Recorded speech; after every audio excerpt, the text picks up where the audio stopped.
Alright. Hello everyone.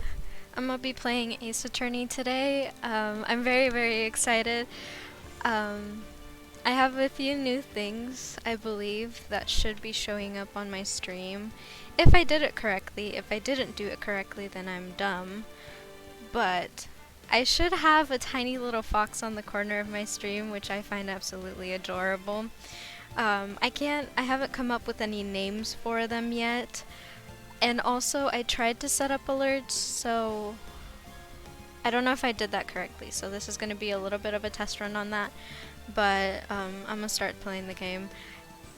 It's not a completely blind playthrough because I kind of did watch Cub Scouts play the beginning of the game, but I still don't know how the game goes.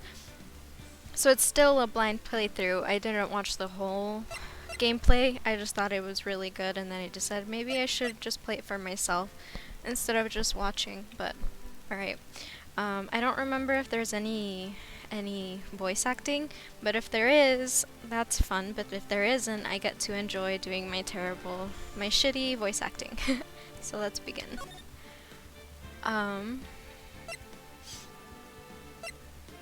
I think this one's the first one. I bought all 3 of them, I believe. Apparently there's 3, but let's start. Oh, I'm so excited. Alright.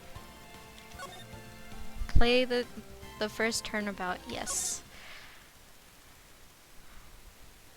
I got an achievement unlocked, the first steps. Okay, cool. Cool.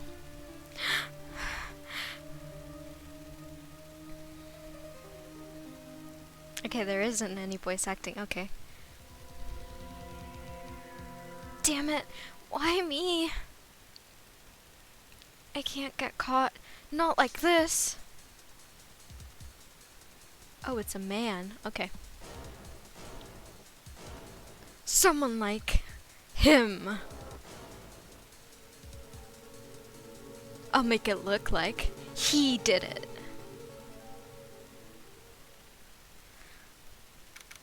August 3rd, 9:47 a.m. District Court Defendant Lobby number 2.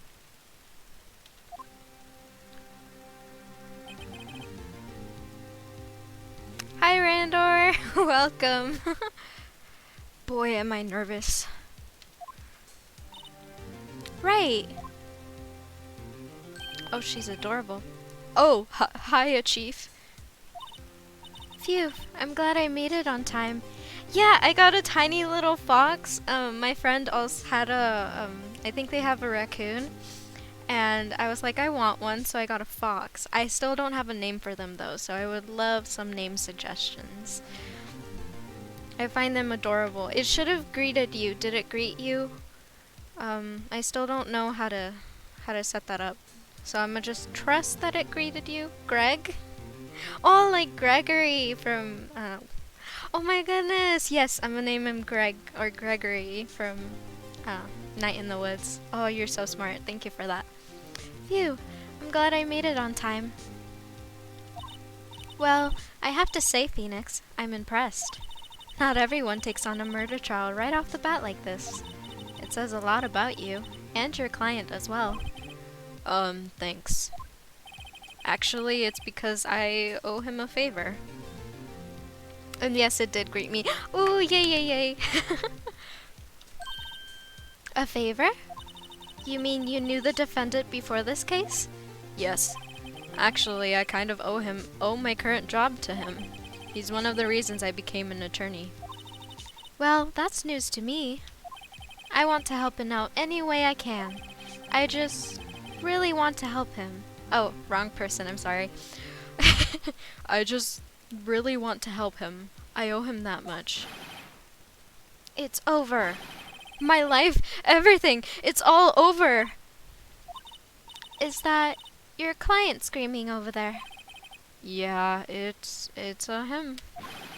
Death, despair, oh, I'm gonna do it, I'm gonna die. It sounds like he wants to die. Thank you, Mia. I would have not guessed that. Yeah. Nick! Hey there, Larry. Dude, I'm so guilty. Tell them I'm guilty. Give me the death sentence. I ain't afraid to die. What? What's wrong, Larry? Oh, it's all over. I'm finished. Finished. I can't live in a world without her. I can't. Who took her away from me, Nick? Who did this? Aw, Nick, you gotta tell me. Who took my baby away? The person responsible for your girlfriend's death. The newspapers say it was you. Also, this game, I have never played it, but I have seen so many things about it. I think it was Cat Ears who suggested I play this game, so I wanted to play it. But I have also seen other people play it, and I remember specifically there not being any voice acting. And you know I love games like that. That's my shit, just because I love doing my own voices. But I'm very excited. I love it so far already. My name is Phoenix Wright. Here's the story. My first case is a fairly simple one. A young woman was killed in her apartment. The guy they arrested was an unlucky sap dating her. Larry Butts, my best friend since grade school. Our school had a saying, when something smells, it's usually the butts. Aw, that's rude. In the 23 years I've known him, it's usually been true. He has a knack for getting himself in trouble. One thing I can say though, it's usually not his fault. He just has terrible luck.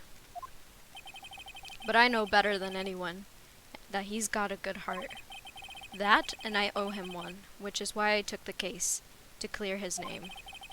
And that's just what I'm going to do.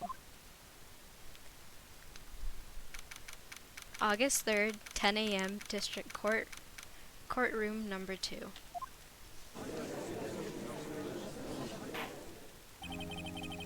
Court is now in session for the trial of Mr. Larry Butts. The prosecution is ready, Your Honor. The, defense is ready, Your Honor. Ahem.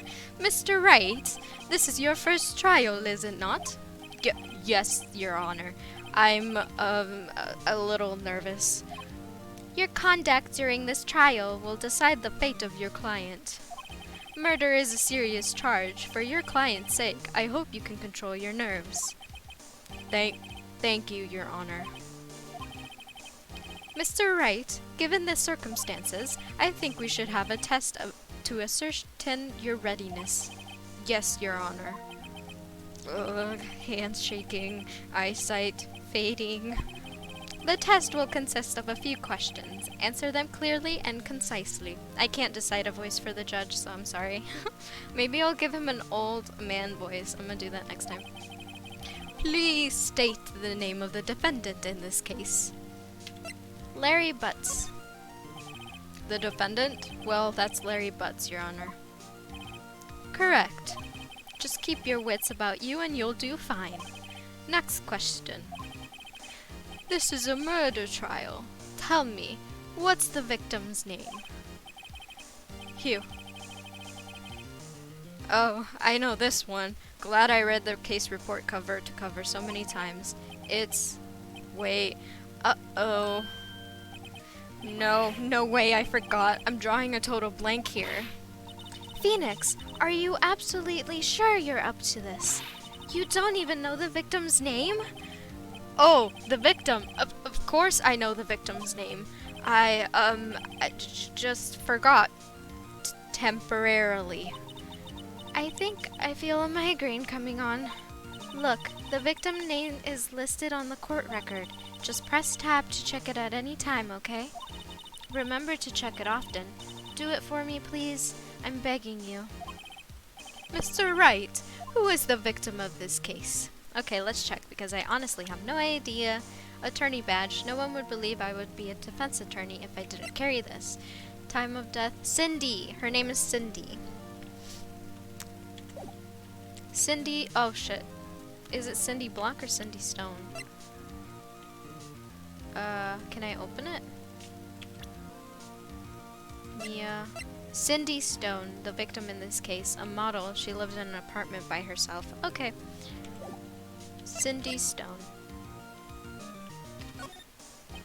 The victim's name is Cindy Stone.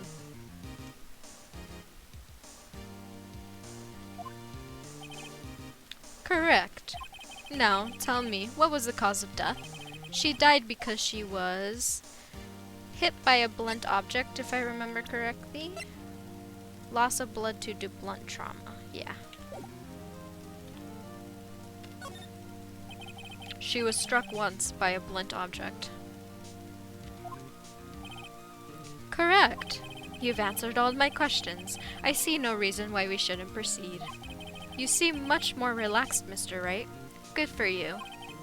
Thank you, Your Honor. Because I don't feel relaxed, that's for sure. Well then. First, a question for the prosecution. Mr. Payne? Yes, Your Honor. As Mr. Wright just told us, the victim was struck with a blunt object. Would you explain to the court just what that object was?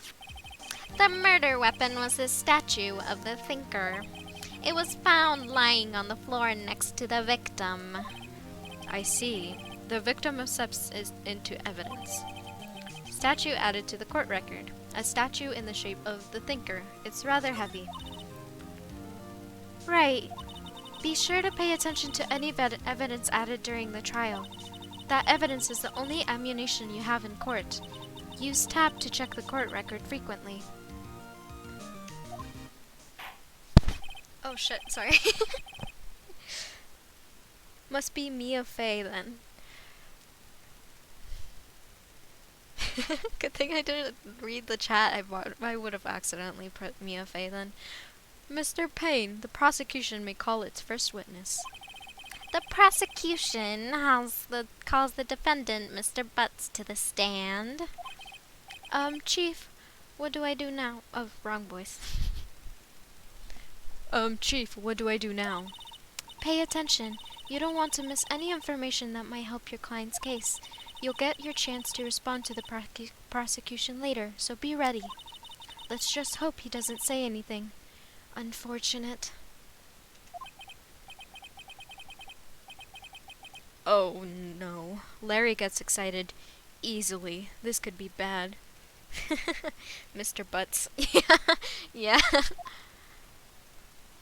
That is indeed his name. Ahem. Mr. Butts, is it not true that the victim had recently dumped you? Hey, watch it, buddy. We were great together. We were Romeo and Juliet, Cleopatra and Mark Antony. Didn't they all die? I wasn't dumped. She just wasn't taking my phone calls or seeing me. Ever. What's it to you anyways? Mr. Butts, what would you describe as generally what we mean by dumped? In fact, she had completely abandoned you and was seeing other men. She had just returned from overseas with one of them the day before the murder. What do you mean, one of them? Lies. All of it. Lies. I don't believe a word of it. Your Honor, the victim's passport. According to this, she was in Paris until the day before she died. Passport added to the court record. The victim apparently arrived home from Paris on 7:30, the day before the murder, July 30th. Indeed. She appears to have returned the day before the murder. Dude, no way! The victim was a model, but did not have a large income. His voice is so annoying, but I like doing it. It appears she had several sugar daddies. I can't. Sugar daddies. Daddies? Sugar? Yes, older men who gave her money and gifts. She took their money and used it to support her lifestyle. Dude, we can clearly see what kind of woman this Miss Stone was. Tell me, Mr. Butts, what do you think of her now? Right. I don't think you want him to answer that question. Yeah, Larry has a way of running his mouth in all the wrong directions. Should I wait and see what happens? Let's stop him from answering. My client had no idea the victim was seeing other men. That question is irrelevant to this case. Oof, wince. Dude, Nick, what do you mean irrelevant? That cheating she-dog. I'm gonna die. I'm just gonna drop dead. Yeah, and when I meet her in the afterlife, I'm going to get to the bottom of this. Let's continue with the trial, shall we?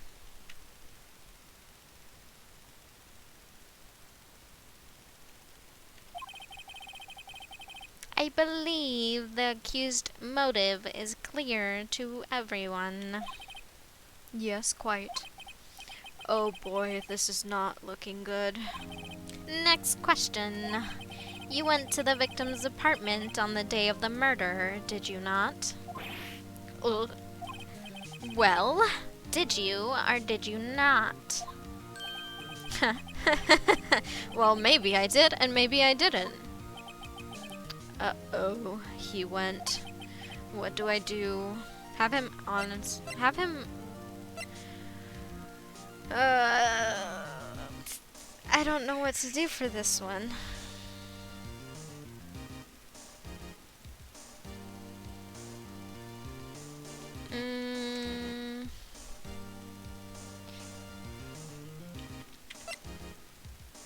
Because if we have him answer honestly, he could fuck up and say something bad, so let's stop him from saying anything. I'll send him a signal. Lie like a dog. Oh, okay, that was a bad choice actually. That was a really bad choice. Well, see, it's like this. I don't remember. You don't remember? Well then, we'll just have to remind you. I got a bad feeling about this. We have a witness that can prove he did go to the victim's apartment that day. Well, that simplifies matters. Who is your witness? The man who found the victim's body just before making the gruesome discovery. He saw the defendant fleeing the scene of the crime.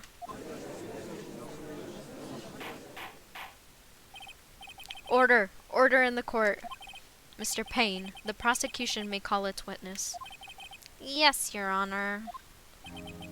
This is bad.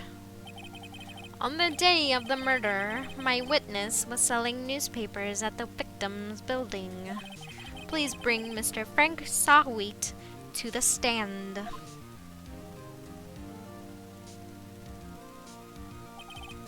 Mr. Sawwheat, you sell newspaper subscriptions, is this correct? Oh yes, newspapers, yes. Mr. Sawwheat, you may proceed with your testimony. Please tell the court what you saw on the day of the murder. Witness testimony, witness account. Okay. I was going door to door selling subscriptions when I saw a man fleeing an apartment. I thought he must be in a hurry because he left the door half open behind him. Thinking it strange, I looked inside the apartment. Then I saw her laying there, a woman, not moving, dead. I quailed in fright and found myself unable to go inside. I thought to call the police immediately. However, the phone in her apartment wasn't working. I went to the nearby park and found a public phone. I remember the time exactly. It was 1 p.m. The man who ran was, without a doubt, the defendant sitting right over there. Okay, I can already see a couple things that are wrong with his testimony. Larry, why didn't you say the truth? I can't defend you against a testimony like that. Incidentally, why wasn't the phone in the victim's apartment working? Your Honor, at the time of the murder, there was a blackout in the building. Aren't phones supposed to work during a blackout? Yes, Your Honor. However, some cordless phones do not function normally. big brain moment. Yes, you are going to see my big brain moment. The phone that Mr. Sawit used was one of those. Your Honor, I have a record of the blackout for your perusal. Blackout record added to the court record. Electricity to Miss Stone's building was out from noon to 5 on the day of the crime. Now, Mr. Wright. Yes, Your Honor. You may begin your cross-examination. Cross-examination, Your Honor? All right, Wright. This is it. The real deal. What exactly am I supposed to do? Why, you exposed the lies in the testimony the witness just gave. Lies? What? He was lying? Your client is innocent, right? Then well, that witness must have lied in his testimony. Or is your client really guilty? Huh? How do I prove he's not? You hold the key. It's in the evidence. Compare the witness testimony to the evidence at hand. There's bound to be a contradiction in there. First, find contradictions between the court record and the witness testimony. Then, once you've found the contradictory evidence, present it and rub it in the witness's face. Okay. Open the court record with tab and then point out contradictions in the testimony. Alright. Okay, I got this. I know exactly what I'm gonna do. I was going door to door selling subscriptions when I saw a man fleeing the apartment. That's fine. I thought he was in a hurry because he left the door half open behind him. That's fine. Thinking it's strange, I looked inside the apartment. Then I saw her laying there, a woman, not moving, dead. Oh, hello, Corey Crush. Thank you so much for the raid. Welcome.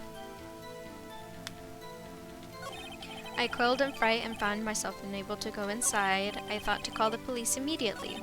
However, the phone in her apartment wasn't working. Oh! Okay, what time? Electricity to Mrs. Stone's building was out from noon to 6 on the day of the crime. That checks out. I went to a nearby park and found a public phone. I remember the time exactly. It was 1 p.m. This is what I was saying. Didn't she die at like 10? Time of death, 4 p.m. to 5 p.m. Present. Objection! You found the body at 1 p.m.? You're sure? Yes, it was 1 p.m. for certain. Frankly, I find that hard to believe. Your statement directly contradicts the autopsy report. Autopsy notes the time of death at some time after 4. There was no body to find at 1 p.m. How do you explain this 3-hour gap?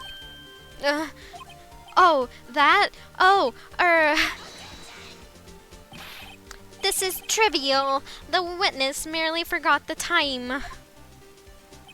After his testimony, I find that hard to believe. Mr. Sawit, why were you so certain that you found the body at 1 p.m.? Gee, that's a really good question. Great job, Wright. Way to put him on the spot.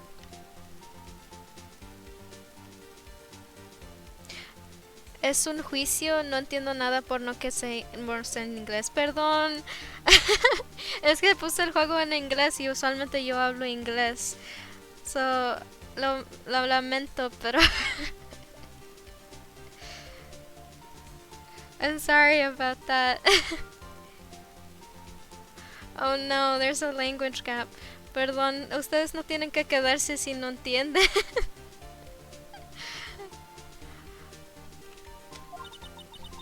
That's all you have to do. Point out contradictions. Lies always beget more lies. See through one, and their whole story falls apart. Wait, I remember now. Would you care to give your testimony again?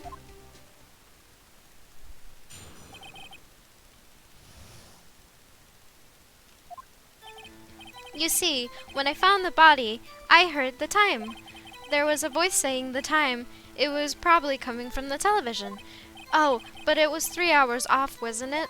I guess the victim must have been watching a video of a taped program. That's why I thought it was 1 p.m. Terribly sorry about the misunderstanding.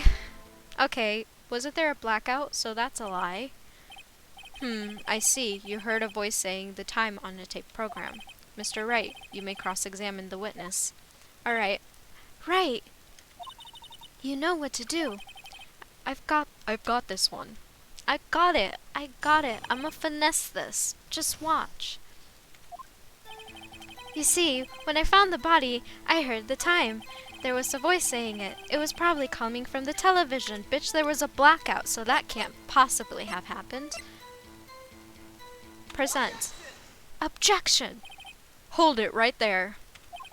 The prosecution has said there was a blackout at the time of the discovery. And this record proves it.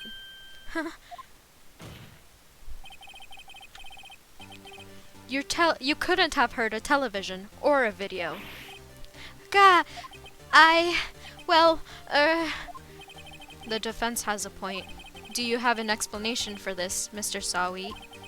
No, I find it quite puzzling myself, quite. Wait, I remember now. Mr. Sawi, the court would prefer to hear an accurate testimony from the very beginning. These constant corrections are harming your credibility. And you seem rather distraught. Wrong voice, I'm sorry. My apologies, Your Honor. It must have been the shock of finding the body. Very well, Mr. Sawi. Let's hear your testimony once more, please. Okay, let's see what lies you come up with now. Actually, I didn't, hear the time. I saw it. There was a table clock in the apartment. Was it there? Yeah, the murder weapon. The killer used it to hit the victim. That must have been what I saw. That's just confusing. You saw a clock? I guess that would explain it. The defense may cross-examine the witness. Gladly. Alright, well now I don't know what to do. My big brain moment is gone. Actually, I didn't hear the time. I saw it. There was a table clock in their apartment, wasn't there? Yeah, the murder weapon. The killer used it to hit the victim. Alright. That's not a clock. Wait just a moment. The murder weapon wasn't a clock. It was a statue. Now how is it supposed to be a clock? What? You with your objections and your evidence, just who do you think you are? Just answer the question, Mr. Sawi. Hey, I saw it there, okay? There's a clock.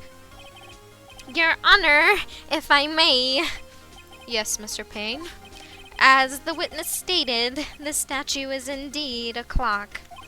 The neck is a switch. You just tilt it, and it says the time out loud. As it doesn't look like a clock, I submitted it as a statue. My apologies. I see. So, the murder weapon was a table clock after all. Well, Mr. Wright, it appears that the witness testimony was correct. This is a clock.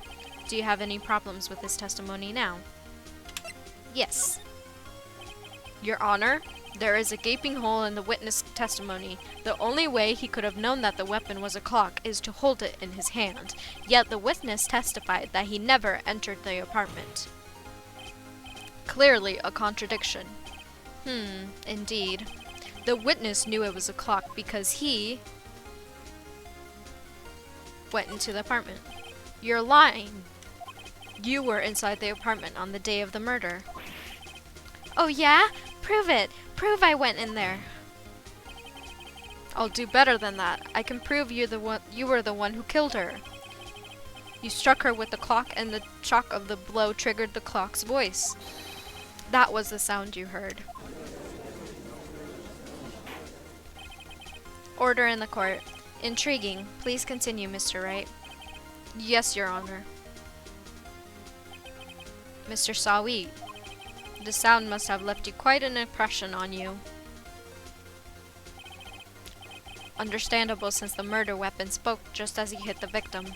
That voice was burned into your mind. That's why you were so certain about the time. What's the meaning of this? This is all baseless conjecture. Baseless? Just look at the witness face. Would the witness care to elaborate? Did you strike the victim with the clock? That day, I never, look, the clock, I heard, no, I mean, I saw,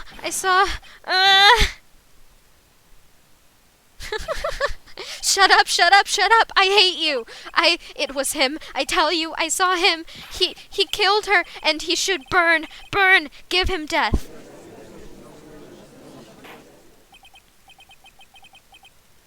Order in the court, I say. Your Honor, a moment, please. There isn't a shred of evidence supporting the defense's claims. Mr. Wright, Your Honor, you claim that the sound the witness heard came from the clock. Do you have any evidence? The whole case is riding on this. I'd better think through it carefully. Your Honor, the sound Mr. Sawit heard was definitely this clock. A fact which is clear if you simply examine the clock's batteries, ask the neighbors, or try sounding the clock.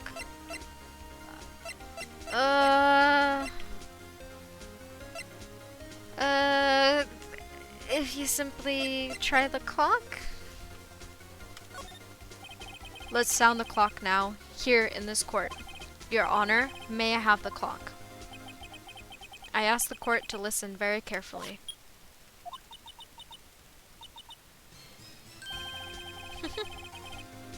I think it's 8:25. That certainly is a strange way to announce the time. Well, he is the thinker, after all. So, we've heard the clock. What are your conclusions, Mr. Wright?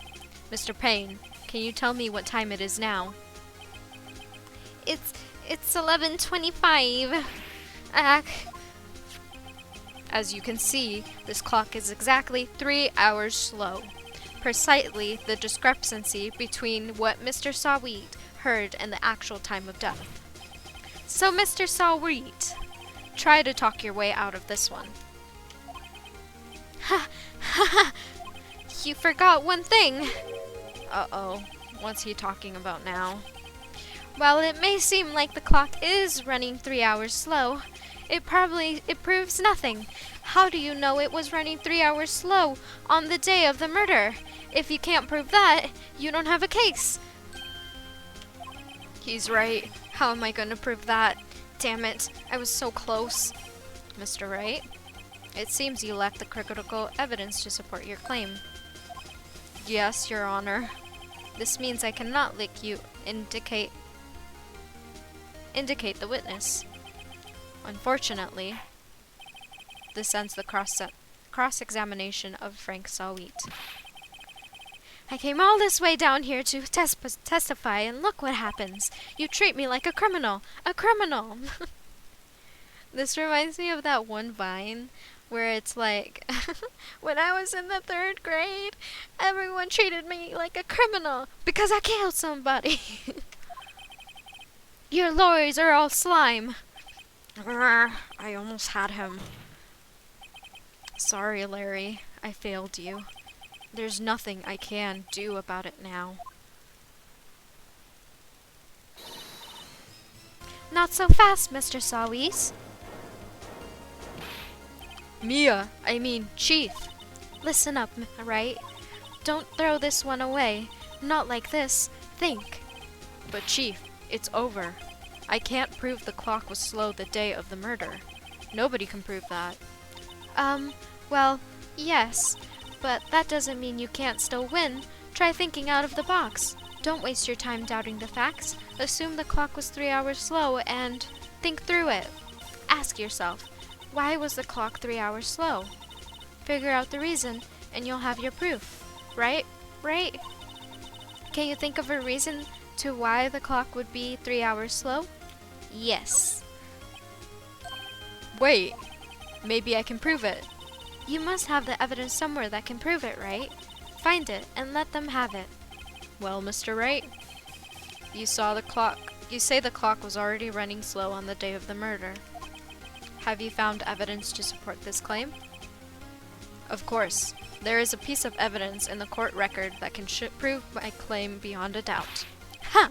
Tough words. Let's see you pull this one off. Let's see this evidence that proves why the clock was running slow.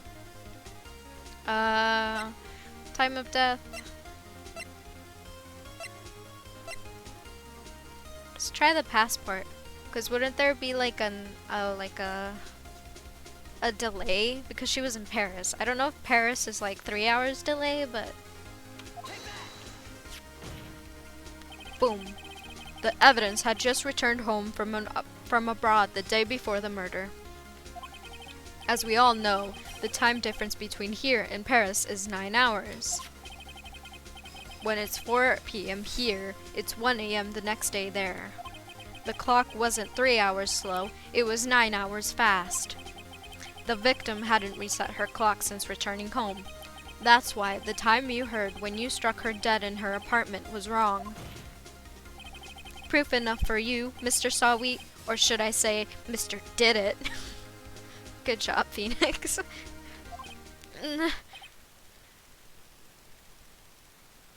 Oh, no, he fucking passed out. Oh, order! Order, I say. Good pun, I approve. Secretly, I almost called you Mr. Randor. Secretly, Randor is Phoenix, we all know now.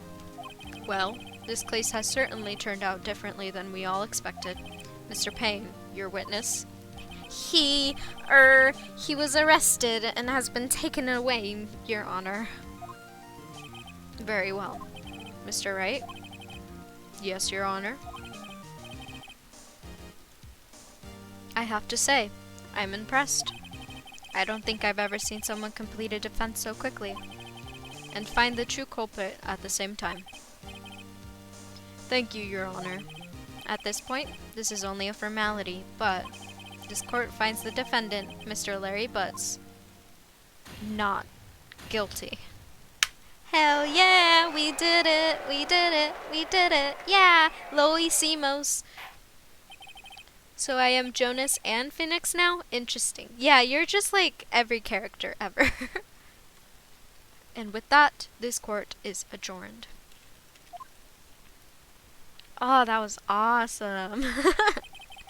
It turns out that Frank Sawwheat was a common burglar.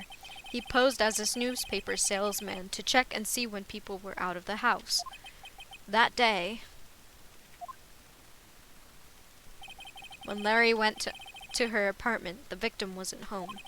After he left, Mr. Sawwheat let him in to do his dirty work. While he was searching her place, the victim returned. Flustered, Mr. Sawwheat grabbed the nearest blunt object he could find.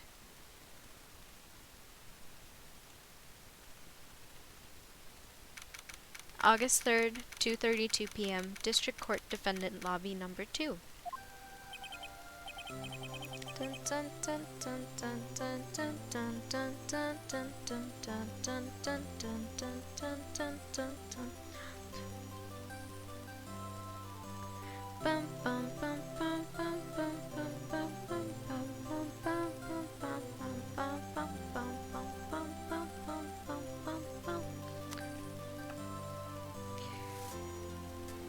I'm gonna take a short little break.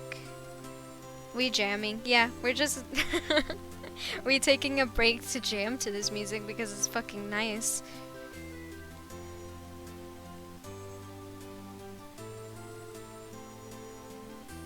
Bum, bum. Not me being off key. Alright, okay, let's continue. Phew, I still can't believe we won. Right, good job in there. Congratulations. Thanks, Chief.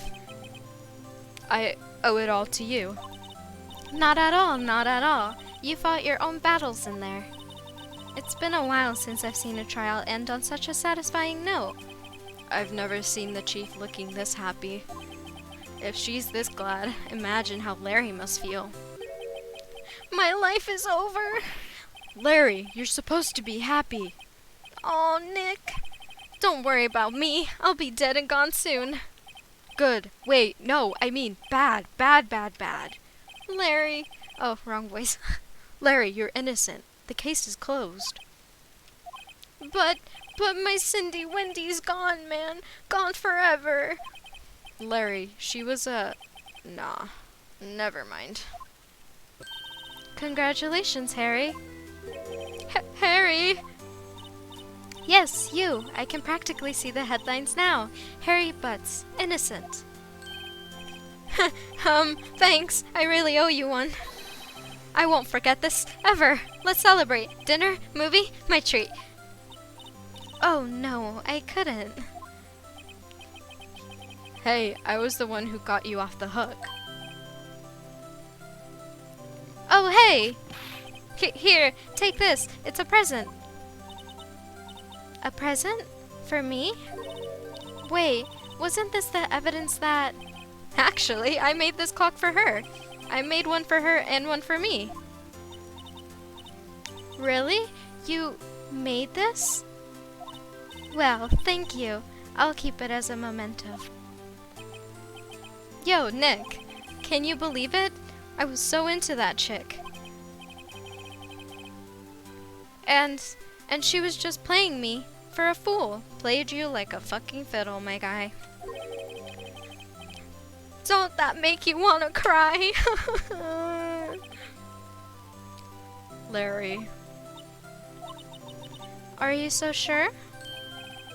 Excuse me? I think she thought quite a lot of you, in her own way. Nah, you don't gotta sympathize with me. It's okay. Oh, I'm not just sympathizing, really. Isn't that right, Wright? Isn't that right? Don't you have something to show your friend? Something that proves how she felt about him? Huh? Yeah, right. What the heck is she talking about? Time of death. I mean, she kept the thingy. Check this out, Larry. Proof positive that you weren't just some chump to her.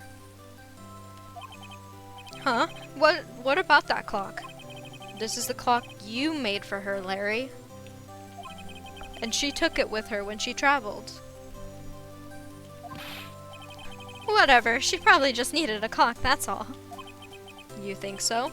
It's a pretty heavy clock to take traveling. ...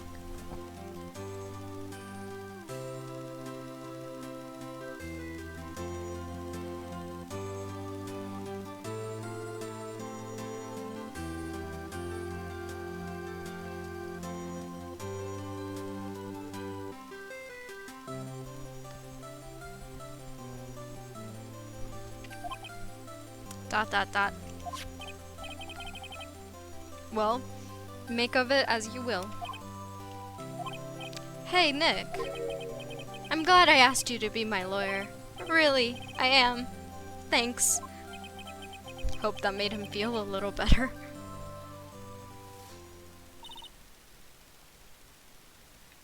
Right? I hope you see the importance of evidence now. Also, hopefully you realize things change depending on how you look at them. People, too. We never really know if our clients are guilty or innocent. All we can do is believe in them. And in order to believe in them, you have to believe in yourself. Right. Listen, learn, grow strong. Never let go of what you believe in. Never. Well, I think our work here is done. Shall we be off? Yeah, I guess so. Say, how about dinner? On me?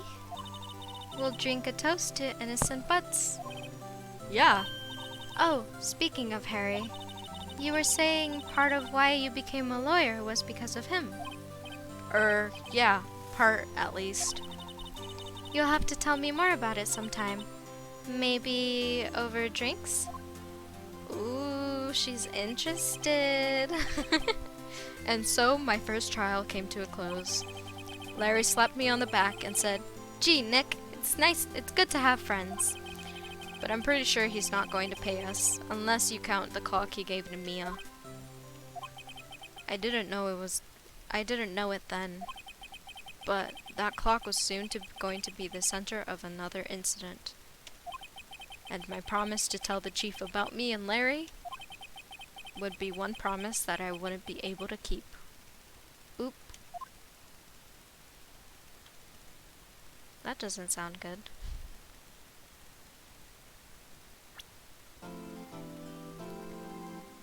A new episode has been added. Achievement unlocked, the first turnabout. Are you enjoying this so far, Randor? Save your progress? Yes. Saving progress, just in case. You're enjoying it? Good. Bring.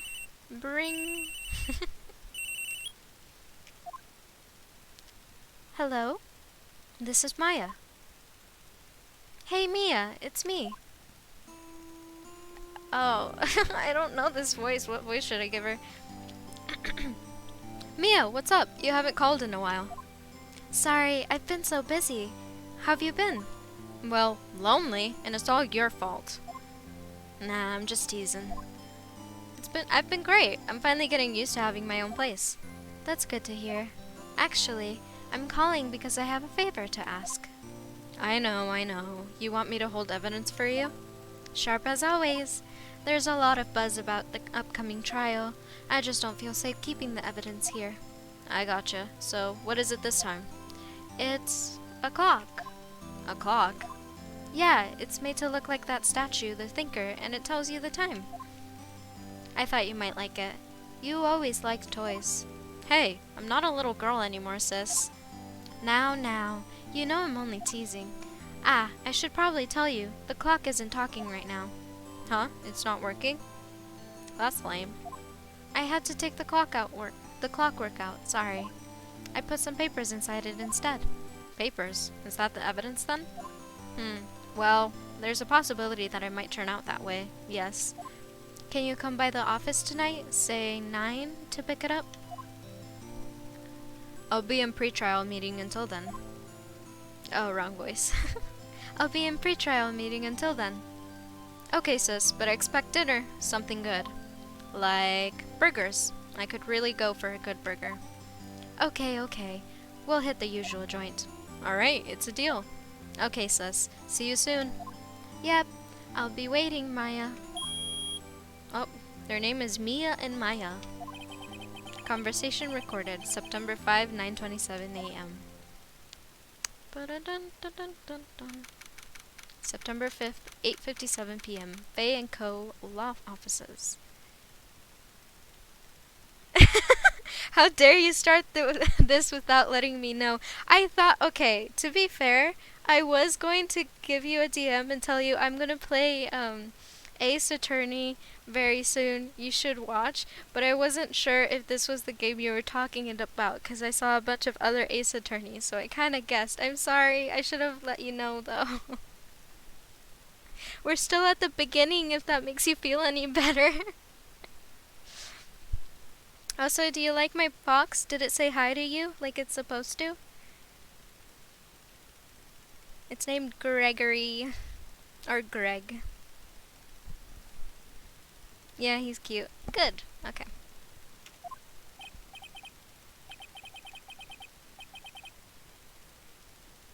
Greg rules okay. Yes. I don't know who this person is talking, so I'm gonna go with like, now Miss Faye, I'll take what's mine. The papers.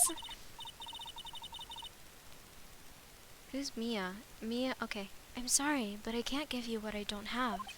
Miss Faye, you're a poor liar. Why, I see it's right over there. That must be the Thinker, that swallowed those papers. How could you know? Oh, you are not cogniferous of my background. Gathering information is my business, you see. I should have been more careful. Oh, my dear Miss Faye, I am so very sorry. But I am afraid I must ask you for one more thing. Your eternal silence. Farewell, Miss Faye. Huh? Oh. Smack. Oh, that is a totally different voice. I'ma keep it. I'ma keep that voice. Red, white, blue. I'ma keep that voice for that guy. He's just gonna talk like that. September 5th, 9:08 p.m. Fayco Law Offices. I like how Randor is upsetty about that scene, but I'm just laughing about the fact that I gave the guy a totally mismatched voice. Okay. Uh-oh, I'm late. Huh? That's strange. Guess the chief left without me. She said her sister was coming over, so we should all go out for dinner. What's that smell? Blood? Mia! Maybe she's in her office. Examine or move? What's the difference? You did laugh about Jonas breaking his ankles too. It's because... Listen, it was funny. I have strange humor, I'm sorry. It's because, I don't know if you know of this comic. It's a really fucked up comic actually. But it's called Killing and Stalking. And there's a joke in the fandom about breaking ankles. So that's why I thought Jonas breaking his ankles was really funny. Because I just remember the many memes of that. Does move mean going into the office, or does examining mean going into the office? I'm gonna guess maybe examine means examining the office. I mean the place we're at now, so I'm gonna move. Never mind. Oh no, I think that was right. That smell! Blood! Sis! Someone's there! Chief? Chief! Chief! Oh no. Who are you? Oh! Did she collapse? That strange girl dropped cold. I left her lying on the office sofa. Office sofa. Office sofa. There we go. I promise I can speak English. I went back there to the chief where she lay under the window. Her body was still warm. Oh, also, Randor, when Tori Crush gave us a raid, did it show up as a little notification or like an alert saying that we were given a raid? I don't know if I set that up correctly, and I don't know how to check. So, or I don't know if you were paying attention during that time. If you weren't paying attention, it's fine. I just don't know if the alerts are happening or not. Her body was still warm. I could feel it when I held her. You think it only appears in chat? Damn. Dang, I have no idea how to check. I could feel it when I held her shoulder. Then, all too quickly, it began to fade, until finally she was cold.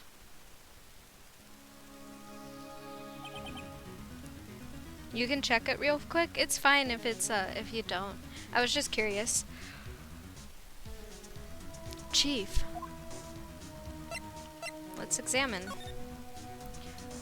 Ooh. Oh. Do I... No clues here, I guess. Chief. It's hard seeing her like this. But if there are any clues here... She was struck on the head with a blunt object. She probably died instantly. The thinker laying next to her must have been the murder weapon. The thinker added to the court record. The murder weapon looks like a statue, but it's actually a clock made by Larry Butts. There was a notification tree, however, is cut by half. Oh shit. Okay, I'm gonna have to look into that. Damn. I thought I figured it out, but I guess not. I'll look into it later. There's some glass shards near the chief's body. Must be a piece of glass laying what? Must be pieces of glass stand lying broken in the back of the room. I don't know why I struggled to read that. Glass shard added to the court record. I guess alerts is going to be a work in progress. How am I liking the game so far? I am loving it. I've actually seen this part before, so that's why I remember parts of it.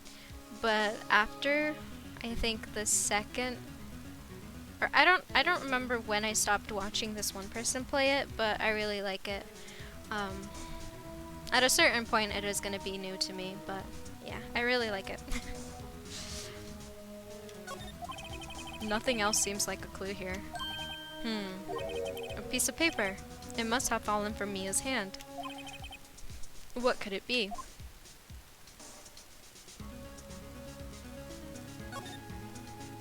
Huh?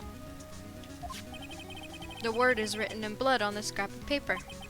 Maya. Did Mia write this? This piece of paper is a receipt from a department store, dated yesterday. A department store receipt with letters written in blood on the back.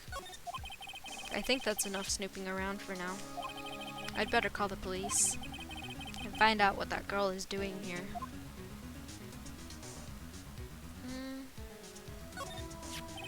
It's encrusted with dried blood. How ironic that this became the murder weapon again.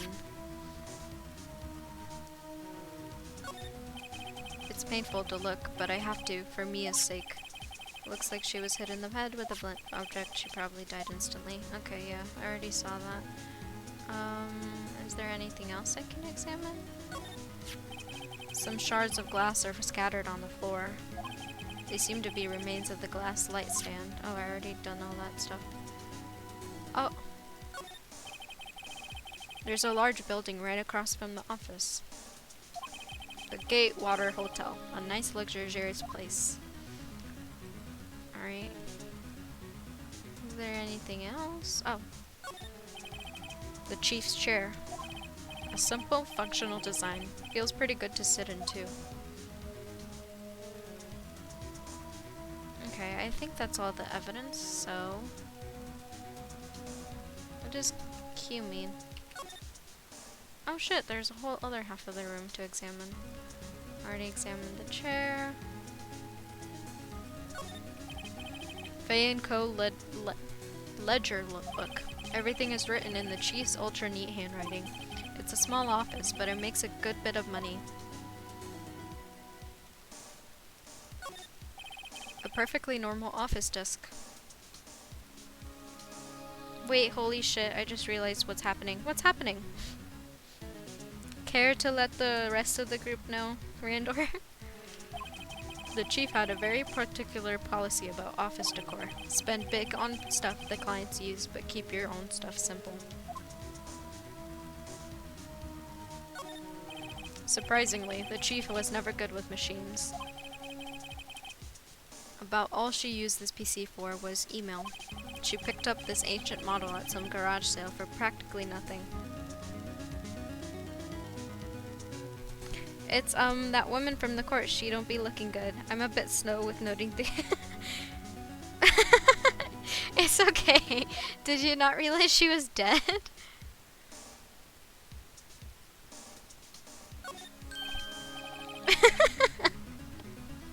Good job, Randor. Right, I'd better call the police. That's funny. A few of the screws on the receiver are missing. It looks like someone was halfway through taking it apart. Police! Please come quickly. What was that? Somebody screaming from outside the window? Oh, shit. She's staring right at me. She's holding a phone in her hand. We finna die. Talk about the phone again? The phone receiver is missing a few screws. I'd better not use it.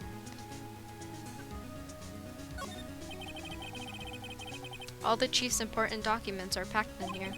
This is where she filed her case records and recent rulings.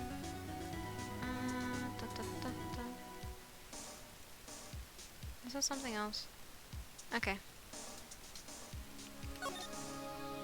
Alright, that's everything, I think. Let us move. Huh? That girl just now. Where'd she go? I put her right here on the sofa. Uh-oh, I hope she didn't run on me. Yike! Don't scare me like that. Excuse me, but who are you? It's okay, I work here. Maya. Maya Faye. Maya Faye? Maya? So Mia was writing this girl's name. Maybe I could show her the receipt? I never thought that'd be used for evidence like this outside the courtroom. Let's talk with her. What happened? She seemed to be in shock. I don't want to disturb her, but I have to know. Excuse me? Can you tell me what happened? I came in. The room was dark. And sis. So she was already dead.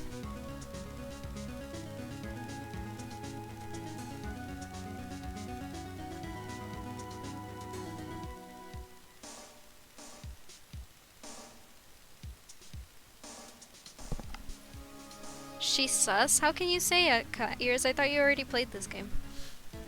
Are you telling me that she's she's guilty? You and the chief. So, you're the chief's sister. I'm her younger sister. And you were here visiting this late at night? Yes, she said she wanted me to keep some evidence for her.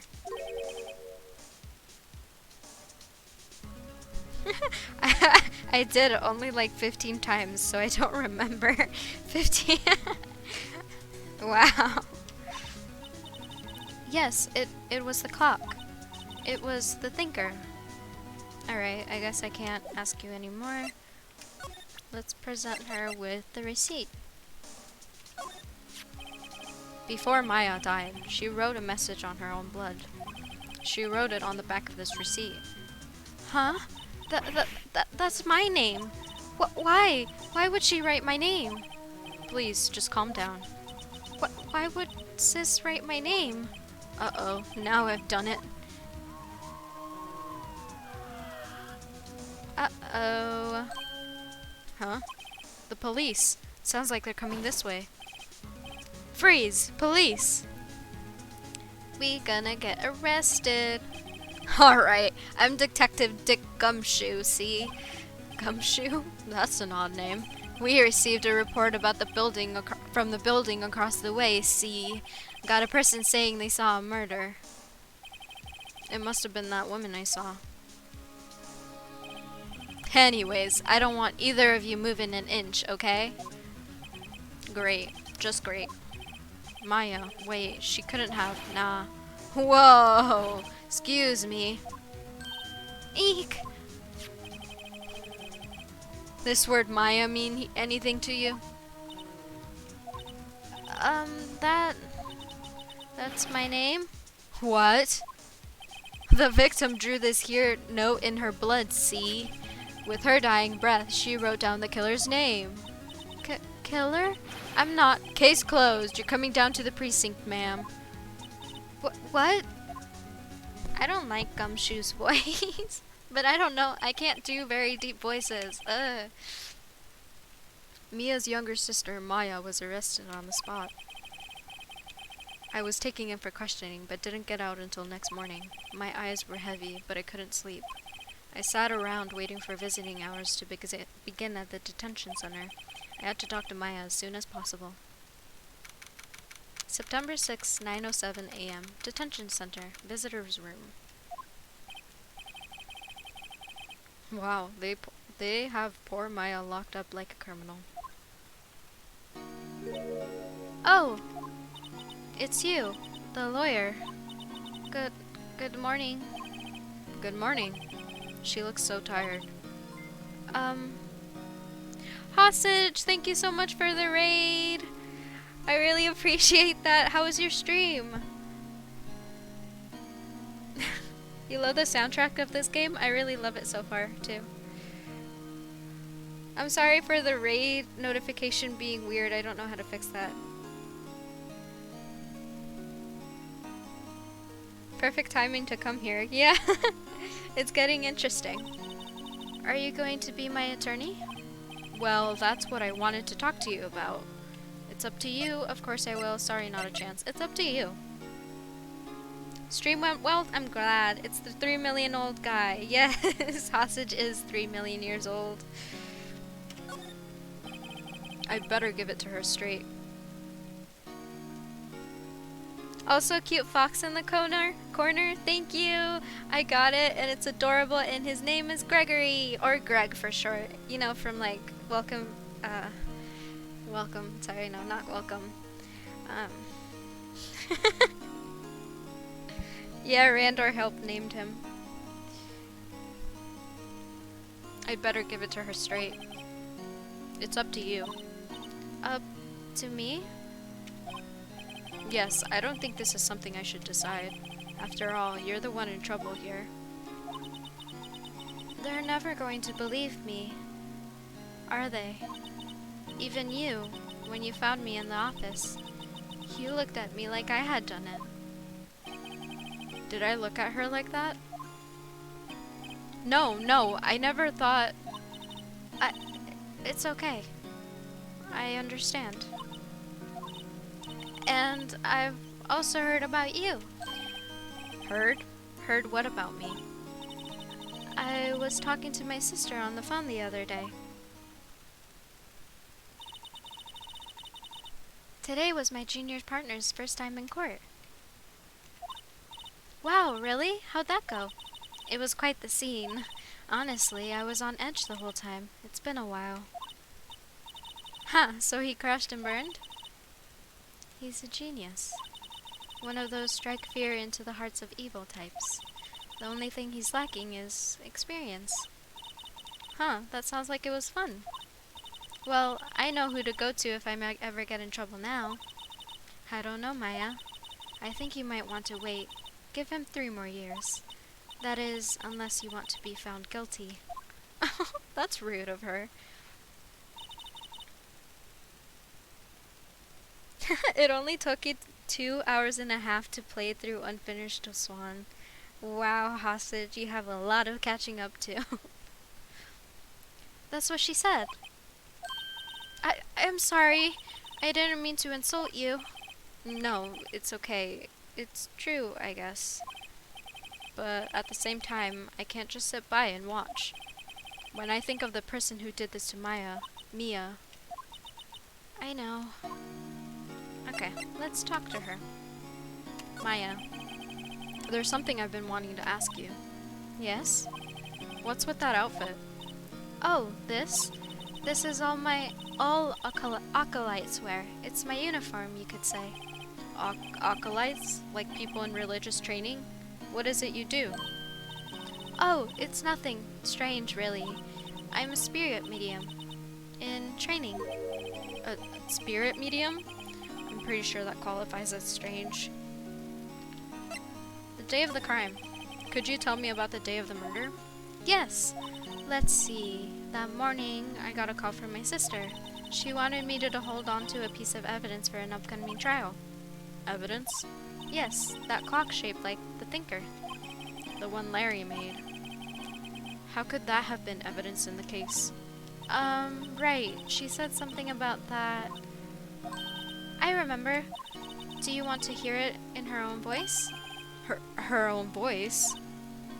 Yes. I'm pretty sure our conversation is on my cell phone. You recorded it? Yeah. I forgot how to delete those things. Your cell phone. So, you say you have a conversation with your sister on your cell phone? Let's hear it. Right. Oh, I just remembered. That detective took my cell phone. Sorry. Oh, right. Of course. Next time I see Detective Gumshoe, I'll ask him for it. I'll write you a note so you don't forget, okay? Sure, thanks. Maya's memo added to the court record. A conversation I had with my sister is recorded on my cell phone. Alright, spirit mediums. So you're an acolyte. Medium in training? That's right. The Fae families, especially the women, have been very sensitive to the spirit world. Wait a second. You said the Fae family?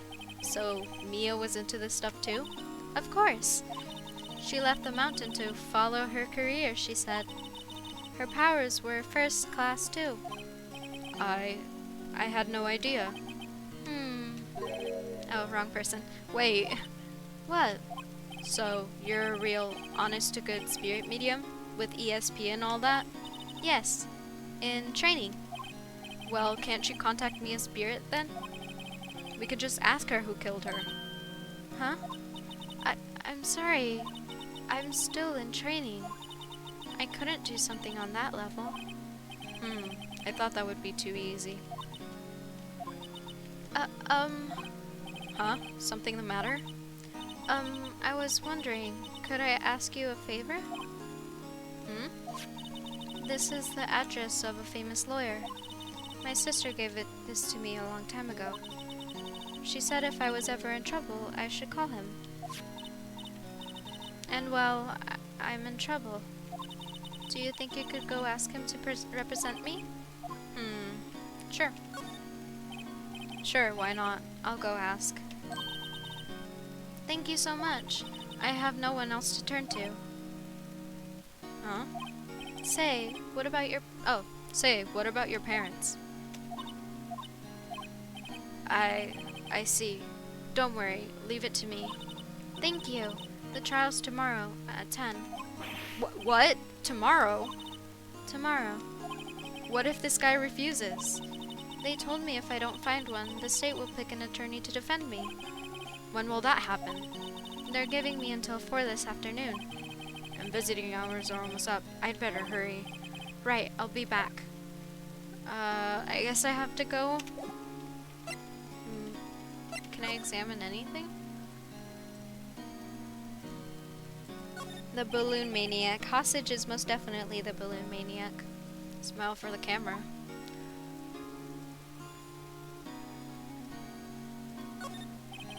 This guard monitors the visitor room.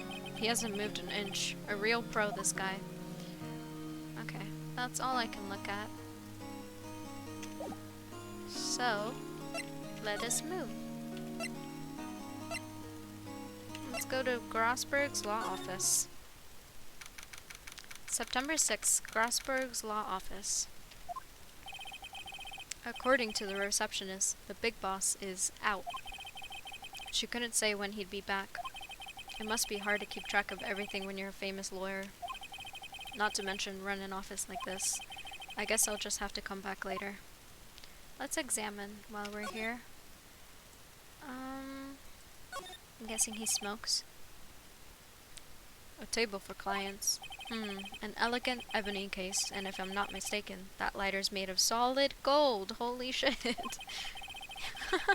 Even I can tell someone here has money to burn. Holy cow, imagine having a solid gold lighter. I can steal it? Can I actually steal it? I mean, I'm pretty sure he wouldn't notice. No one's watching, yes. An expensive potted plant. No idea what kind of plant it is, but it's probably the most expensive one available. I bought a lighter at a store, and that was expensive for me. I cannot imagine what a golden one is like, and mine was pretty cheap. Like the cheapest one, but it was still expensive. But we're watching. Holy shit, Randor, you're right. That painting has been bugging me ever since I stepped in here. The oil paint is so thick it's practically giving me a stuffed nose. I'm sure the price is nothing to sneeze at either, for that matter. A bunch of books. Expensive looking mahogany bookshelves filled with expensive looking books. Funny. They don't look like they've ever been read. It's just the aesthetic. A solid mahogany desk. The wood's been polished to a deep luster. Oh. I guess that's all I can look at. So let's see. Let's move. I can only go between these two, so let's go back to the office. September 6th, Fay & Co. Law Offices. The office is filled with police officers. They're all busily searching for clues. Hey! You there! This is a crime scene, pal. No trespassing. Sorry. Don't I know you from somewhere? Wait, you're that Butts guy, aren't you? No, Phoenix Wright. How could anyone mistake me for Larry? Haha, guess I got the name wrong, Mr. Wright. Sorry about that. But Butts guy, he was a killer, and you're no killer, right? He was proven innocent. You love Gumshoe's theme? I haven't seen the globe yet. We're gonna see the globe once this guy moves. Right. And you were Detective Gumshoe. Good thing Cat ears put that in the chat. Gumshoe, wasn't it? Dick Gumshoe? Right, at your service. Hang on. That Detective Gumshoe to you, pal. Anyway, get the name right. And don't go calling me Dick.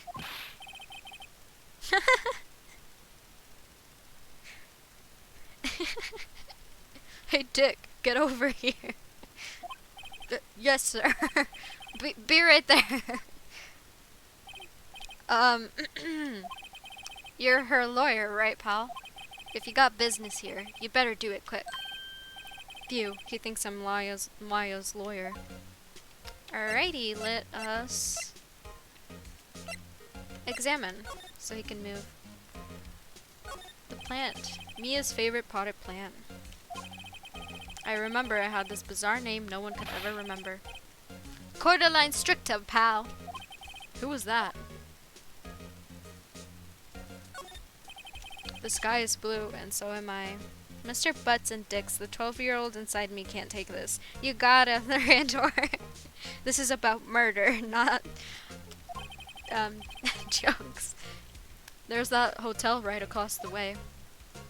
My throat cannot handle this many male characters, I swear. An old movie poster. Apparently, this was the first movie that made Mia cry when she saw it. I'll have to check it out one of these days. Yet, it doesn't say what movie that was. There's a horrendous amount of legal books here. Scarier still is that Mia probably read all of those. Much better than that other guy who probably hasn't read a book in a long time. Mia's desk. Probably clean, as always. The only thing it's missing is Mia. Alright.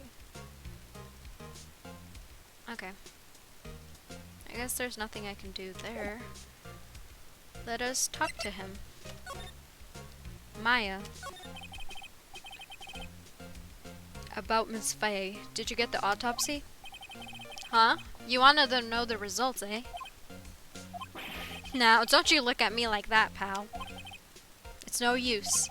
She might have been your boss, but that doesn't mean you get any special treatment. Alright. You can see the report, but that's all. Autopsy report added to the court record. Time of death September 5th at 9 p.m. Cause slight single blunt force trauma. Death was instantaneous. Let's talk about Maya. About Maya. Yeah, I'm looking forward to the trial. Sorry, pal, but this is one trial you ain't gonna win. Why do you say that? The city's put Prosecutor Edgeworth on the prosecution. Edgeworth. I'm sure you know what that means, you being a lawyer and all. Let's talk about Edgeworth. Prosecutor Edgeworth. That's right, pal. Mr. Miles Edgeworth himself. Wait, you do know him, don't you? Of course not. I think I remember him, but I'm just gonna have him talk about him. Never heard of him. Whoa, and you call yourself a lawyer, pal? About 4 years ago, this Edgeworth guy became a prosecutor at the age of 20. Everyone says he's a genius. Surprised you don't know him. Of course I know him. I was just playing dumb. He's a cold, heartless machine who'll do anything to get a guilty verdict. There are rumors of back alley deals and forged evidence. All I know for sure is that Edgeworth hates crime with an almost abnormal passion. I never imagined I'd be facing him so soon. Alright, I guess I can't talk about anything more. Let's present this. I was wondering, did you see Maya Faye's cell phone? Oh, that? I have that. Do you think you could give it back? Sure, I mean, wait a second, pal. Tricky lawyer. Uh-oh, he's on to me. Tell him straight, tell him not so straight. Tell him straight. Or tell him not so straight. I can't lie to him because it'll probably make a bad relationship, so, but if I don't, okay, I'll tell him the truth. If I tell him why I want it, there's no way he'll give it to me. Something the matter? Oh, no, it's just, detective. Nope, I know nothing, pal. That cell phone has a lot of numbers like her boyfriend's. A cell phone holds all a little girl's sweetest and spiciest secrets. You're trying to confuse me. Sorry, pal. I already checked all the numbers in memory. Impressive. You're quite the detective. Uh-huh. Oh, here. You can have the phone back. There weren't any suspicious call records in there after all. Seems like you didn't notice the recorded conversation. Mayo's cell phone received from Detective Gumshoe. Check the court record to hear the recorded conversation. I guess I've asked all the questions I need to. You all done, pal? Yes, thank you. I'll be heading out now. Oh, wait. One more thing I wanted to mention to you. I don't suppose you're planning on talking to that witness. Anyway, you better not. No influencing the witness with your lawyerly ways, pal. Come to think of it, I had completely forgotten about her.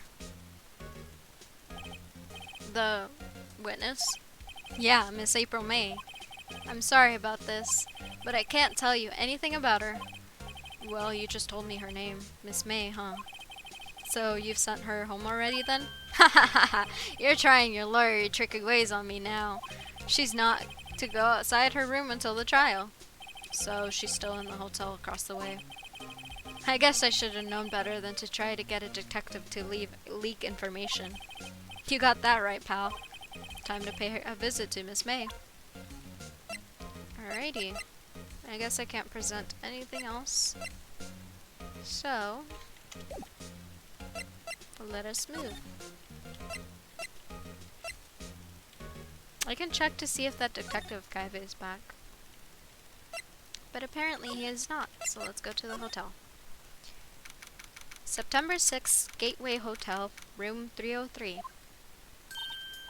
Well, hello there, handsome. She's cringy. Hi. Smooth, right? Real smooth. You're the lawyer, aren't you? The detective told me. He said, don't say anything to that lawyer, pal. Memo to self. Thank Detective Gumshoe for making my job harder. Gee, this is all like something out of a movie. It's all so exciting I can hardly contain myself.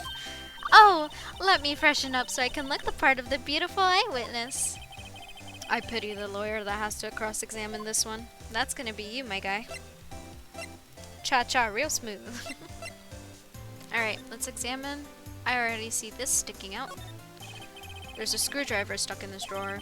I wonder what's inside. Let's take a look. Hey! What are you doing? No touching! Oh, bad boy. You really shouldn't pry around in other people's rooms now. You wouldn't want to make me upset, would you? Upset?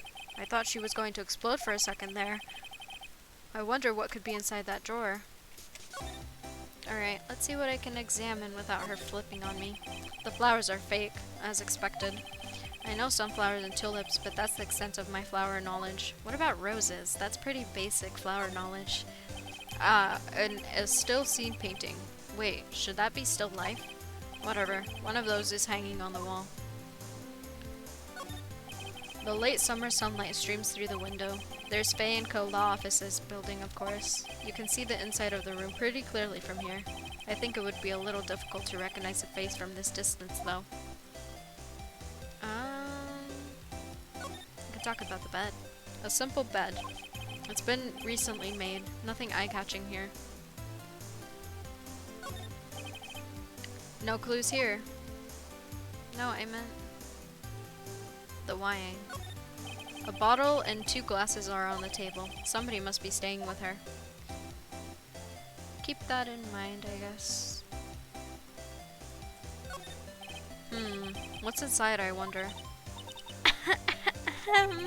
Maybe later. Okay, so I can't look at that while she's here, and I don't see any more evidence, so let's talk to her.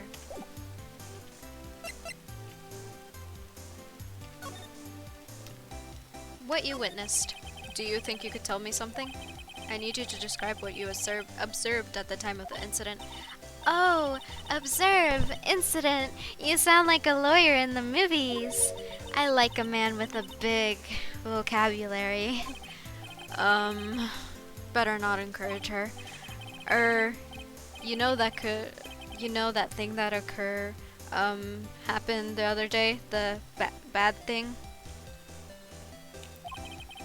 What did you see when it happened? I don't suppose you could tell me more about it? Pretty please? Let me see. Well, dream on. If you want to know, you'll have to come to court tomorrow, Mr. Lawyer. Oh boy. Could you just... Who exactly are you? Oh, Mr. Lawyer, are you hitting on me? No, hey, I'm just doing my job here. You know you're cute when you blush. Believe me, this is the first time in my life I've ever blushed this much. Mr. Butts and Dicks, Randor 2020. Okay, it's not my fault this game has weird character names. It really does have weird character names, but it's fun. Hey, Azul, stop trying to flirt. That's not my fault, it's how she sounds. I'm trying to do my best at being the character. You are a lawyer.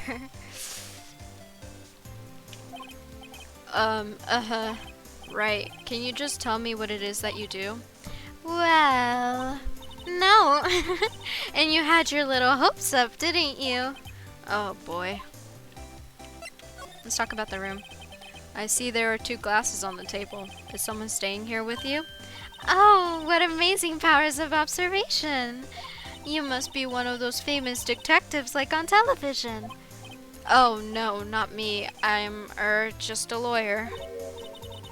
Say, Mr. Big Detective, why don't you go look for clues in the garbage, Miss May doesn't like nosy little lawyers, Oh boy. Okay.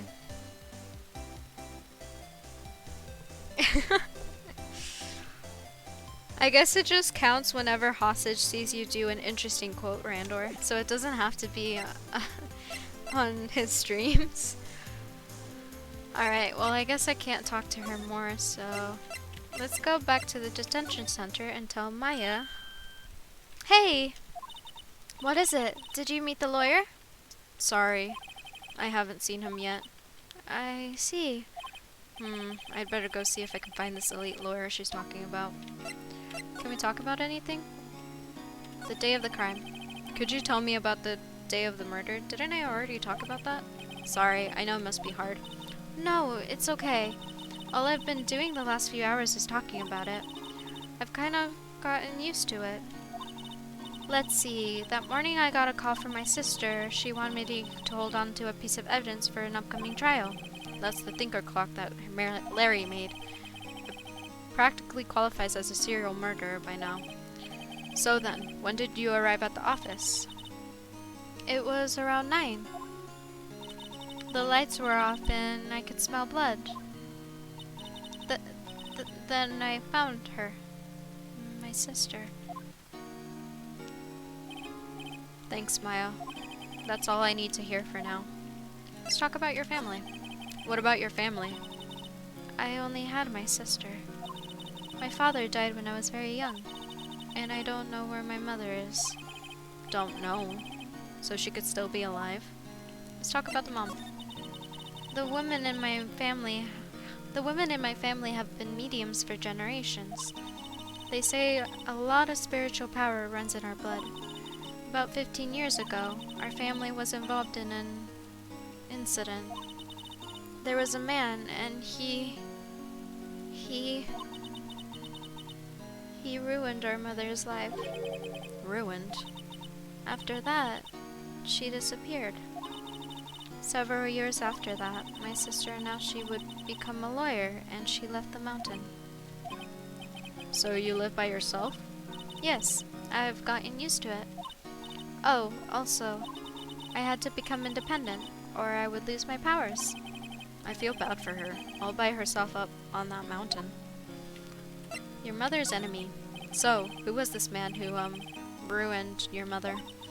A About 15 years ago, there was an unusual murder case. It made quite a stir. Everyone was talking about it, apparently. The police were running out of leads and they were getting desperate.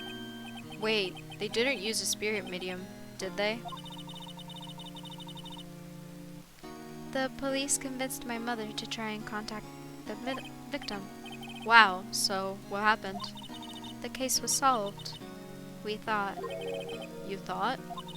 The man my mother helped the police capture was innocent. Huh? The police consultation with the medium had all been carried out in secret, of course. But a man found out about it and leaked it to the press. He told all the papers that my mother was a fraud, and that media jumped on it big time.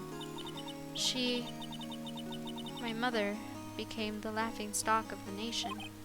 I see. White. Excuse me? White? That was his name. My sister told me. White? Alright, okay. That's all I can talk about. Can I present anything?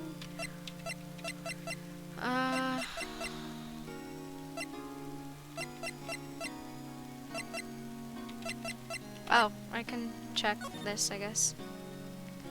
Maya, what's up? You haven't called in a while. Well, actually, there's something I wanted to hold on for me. Again? What is it this time? It's a clock. It's made to look like the statue, the thinker, and it tells you the time. I should probably tell you, the clock isn't talking right now. Huh? It's not working? That's lame. I thought I had the clockwork checked out. I had to take the clockwork out, sorry, but I put some papers inside instead. Papers? Is that evidence then? I'll leave that to your imagination. See you tonight at 9. You know what this game reminds me of? Persona 5, which I should be back to playing. I want to play Persona 4. I read that as Persona 5, I'm sorry. I want to play Persona. Isn't it a series? But I don't know which Persona to start off on. Should I start on like Persona 1 or something? And then just work my way down? Alright. Let us move. Let's see if this guy is back yet. Seems like Mr. Grossberg is out. Well, maybe I should just wait here for him to come back. Ahem. If that wasn't the most over-the-top clearing of the throat I've ever heard. So you're the one who has been looking for me. Yes, that's me. He looks even more grander than I am damaged. That badge on your collar. Ah, so you're a lawyer, are you now? Yes, well, yes. And what do you want? I'm not particularly busy these days. Please, proceed. Not busy? Then how come no one could get in touch with you? Something the matter? You came to see me, the one and only Marvin Grossberg, did you not? Well, here I am, boy. What do you want? Out with it. Well, sir, actually, it's about Maya.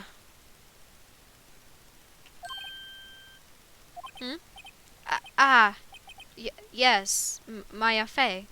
Go on. Why is that? Why the strange reaction? Ah, cha-cha. I'm really quite busy here, son. I can't go talking cases on a day's notice. No, it's quite impossible. Wait a second. How did you know the trial was tomorrow? Anyways, I'm afraid it's entirely impossible for me to represent her. Sorry. End of discussion. What's going on? He refused me before I even got a chance to ask him. What do I tell Maya? Can I examine anything new? Or did I examine everything? I guess I examined everything.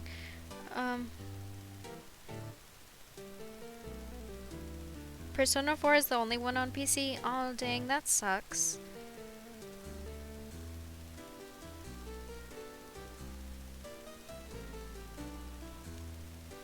Oh well, I guess I'll play that one then if I ever can. Alright, let's talk to him. Let's talk about his refusal. How can you just refuse like that? Please, tell me why you wouldn't take the case. Hmm? Well, you see, it's just, I'm busy, you see. But the client is Mayfei's sister. Hmm. Maya trusted you. She knew her sister would be in good hands. Yes, well, of course I know that. However, I'm sorry, but I must refuse. Sorry, goodbye. Creep. Fine. I don't have any time to argue with you anyway. I'll go look elsewhere. Think not. Huh? Did you say something? I think not, I said. What do you mean?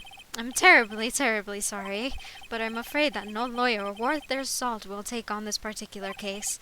Terribly, terribly sorry, my boy. Why? I... I cannot say. I beg your pardon, but could you leave now? I've nothing more to discuss with you. What's going on here? We could talk about Mia. How did you know Maya Fey? I keep saying the wrong name, I'm sorry. But I don't think the games are connected. So far as I know, each game has its own story. Oh, okay, that's good. Then I'll play Persona 4. Because that's a game I've been wanting to play for a long time. I've heard a lot of good things about it. I should write it down. And give me 1 second, I'm getting a call. I'll be right back.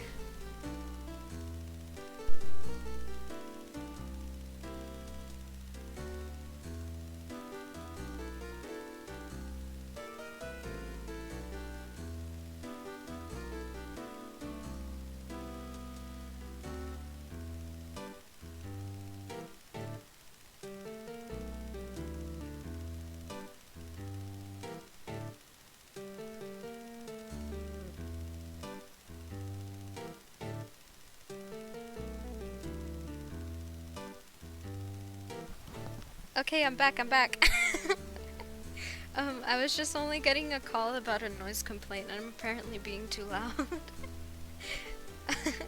So no, you guys aren't taking over the stream.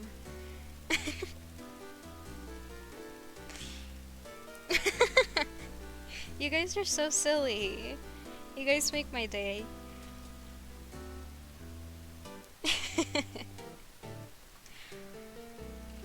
How did you know Mia Fey? She worked here a long time ago. I was being too loud? What? Oh, no. Fuck. I'm gonna delete that. Nope. You're not getting that message. Nope. I already got it. You're too slow. Nope. You're not getting that. And yes, I was apparently being too loud. Okay, now I have to stop Cat Ears and Randor from getting those messages. Seriously? What am I gonna do with you guys? Quite the I can't talk. Quite the apprentice, that one. Learned my techniques in a blink of an eye. She left one day quite suddenly. She had a mission, you see. A mission? You could see it in her eyes. She followed it with a burning passion. Never looked back, that one. So close. You weren't even close, Randor. I am too lightning fast for you guys. That's quite a painting. You notice. It's my pride and joy. Impressive, isn't it? Well, isn't it? The color of the sky, the hue of the sea, the weave of the straw hat. It's worth at least 3 million. I have no intention of parting with it, of course. No, I won't sell it. Not even to you. I wasn't interested. It's not for sale. I'm not buying. Jeez. Okay, I guess that's all I can talk. And now I have to go tell Mia that this guy doesn't want to be her lawyer. September 6th, 3:42 p.m. Detention Center, Visitor Room. Hiya. Oh, you're back. Did you find the lawyer? Well, what do I tell her? Just be honest. I really don't think you should use that guy. He didn't seem healthy. He was all skin and bones. What really happened? You don't mean he refused to help? I see. I've been abandoned then. Just a little longer. Now, before the state-appointed lawyer comes, I guess.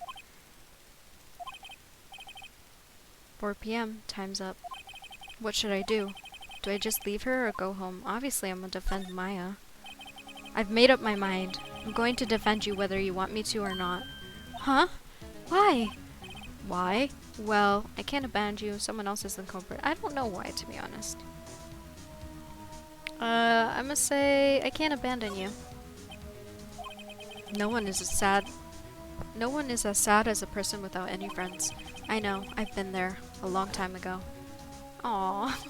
Why did I become a lawyer in the first place? Because someone has to look out for the people who have no one on their side. That's actually a really sweet reason.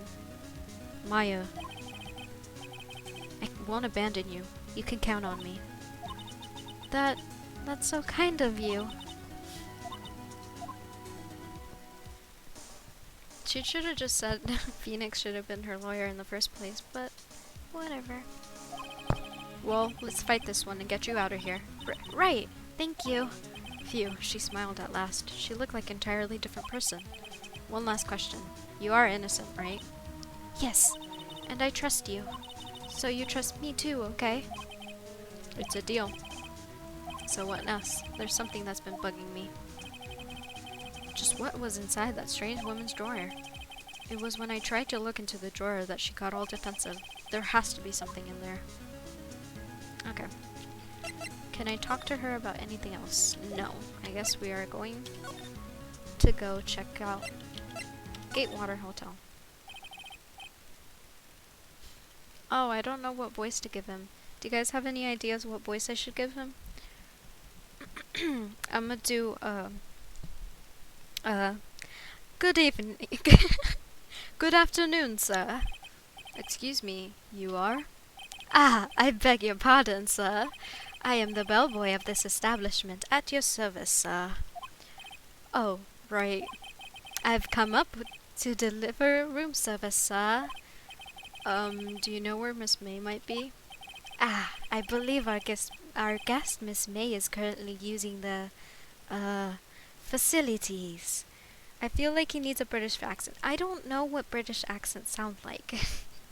So I could try and give him a British accent, but it's just gonna be an embarrassment.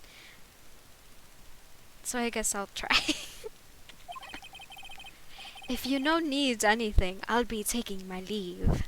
I don't know what a British accent sounds like. Fine. Am I gonna look up a video on what a British accent sounds like? Yes, it has to be accurate. British accent. What does a British accent sound like?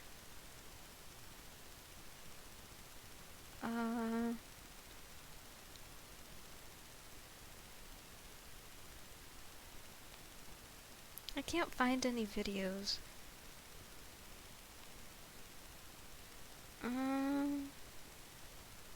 Just people talking. I found a video of people talking. Oh, there's an ad. This is the commitment. This is my commitment.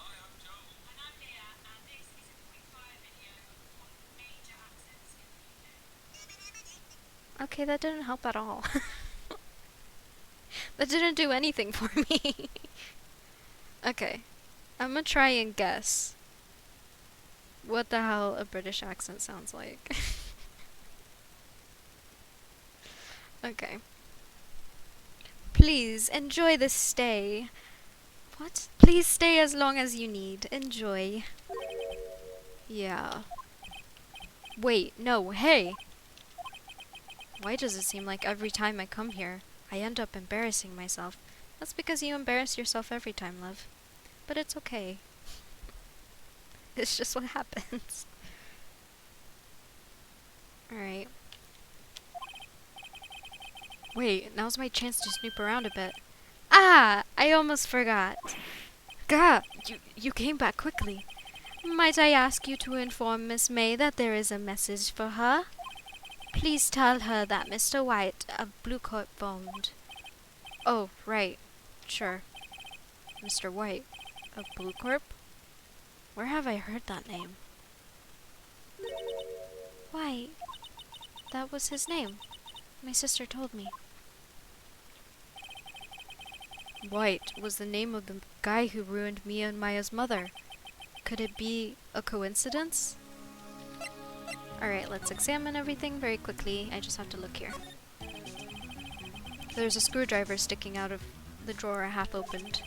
Now's my chance to see what's inside. Huh? What do we have here? A wiretap? What would a woman like her be doing with a thing like this? Wiretap added to the court record. There is definitely something suspicious about this Miss May. Why would she have something like this in her hotel room? There's a story behind all of this, I know it. Of course there's a story. Alright. I'll be using this bit of evidence in tomorrow's trial, that's for sure. For Maya's sake. I'll get this to this... What? I'll get to this wooden... What? I'll get to this woman's bottoms. Wait, I mean... You know what I mean. I honestly don't know what you mean, Phoenix. And I'm a little worried. Oh, bellboy! Are you still there? Uh-oh, time to scram. I will look forward to tangoing with you tomorrow, Miss May. Tangoing sounds wrong. Exactly, Randor. You have the same feelings I do.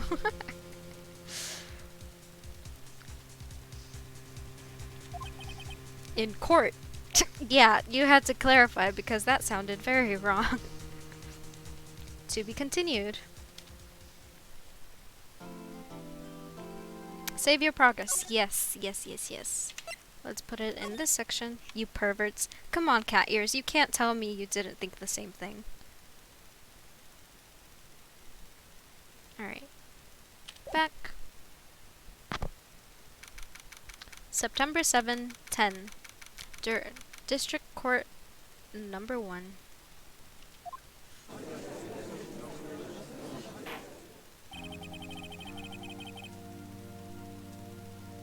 Courtroom is now in session for the trial of Miss Maya Fey. Oh shit, I don't know what voice to give him now. Do you guys have any ideas for what voice to give Edgeworth? I feel like he should have like a snappy, like a sassy type of voice, but you're asexual, you don't have dirty thinkings. Fair enough. Then I guess it's just me and Randor. Yes, more British. I told you, I don't know what a British accent sounds like. I don't know.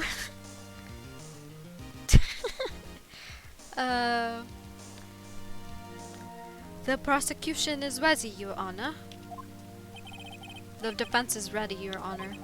Miles met Wedgeworth. I better not show any signs of weakness today, or he'll be on me in an instant. Mr. Edgeworth, please give the court your opening statement. Thank you, Your Honor. The defendant, Miss May Fey, was the scene of the crime. The prosecution has evidence she committed the murder, and we have a witness who saw her do it. The prosecution sees no reason to doubt the facts of this case, Your Honor. You might need to watch Sherlock Holmes TV show then. British accent for Japanese characters. Listen, I'm just trying to have a variety with voices, so you can tell who's talking. And that is most definitely not a British accent, so I'm so sorry. Please do not judge me. I see. Thank you, Mr. Edgeworth. Let's begin then. If we may call our first witness, Your Honor. The prosecution calls the chief officer at the scene, Detective Gumshoe. Witness, please state your name and profession to the court. Sir, my name is Dick Gumshoe, sir. I'm the detective in the charge of the homicide district in this precinct, sir. Detective Gumshoe, please describe for us in details of this murder. Very well, sir. Let me use this floor plan and floor map of the office to explain.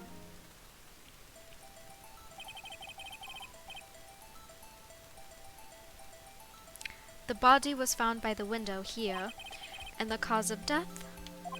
Loss of blood due to being struck by a blunt object, sir. The murder weapon was a statue of the thinker found next to the body, sir. It was heavy enough to be a deadly weapon, even in a girl's hand, sirs. The court accepts the statue as evidence. They're still calling it a statue. Floor plans added to the court record. Now, detective. Yes, sir. You immediately arrested Miss Maya Fey, who was found at the scene, correct? Can you tell me why? Yes, sir. I had hard evidence she did it, sir. Detective Gumshoe, please testify to the court about this hard evidence. Okay.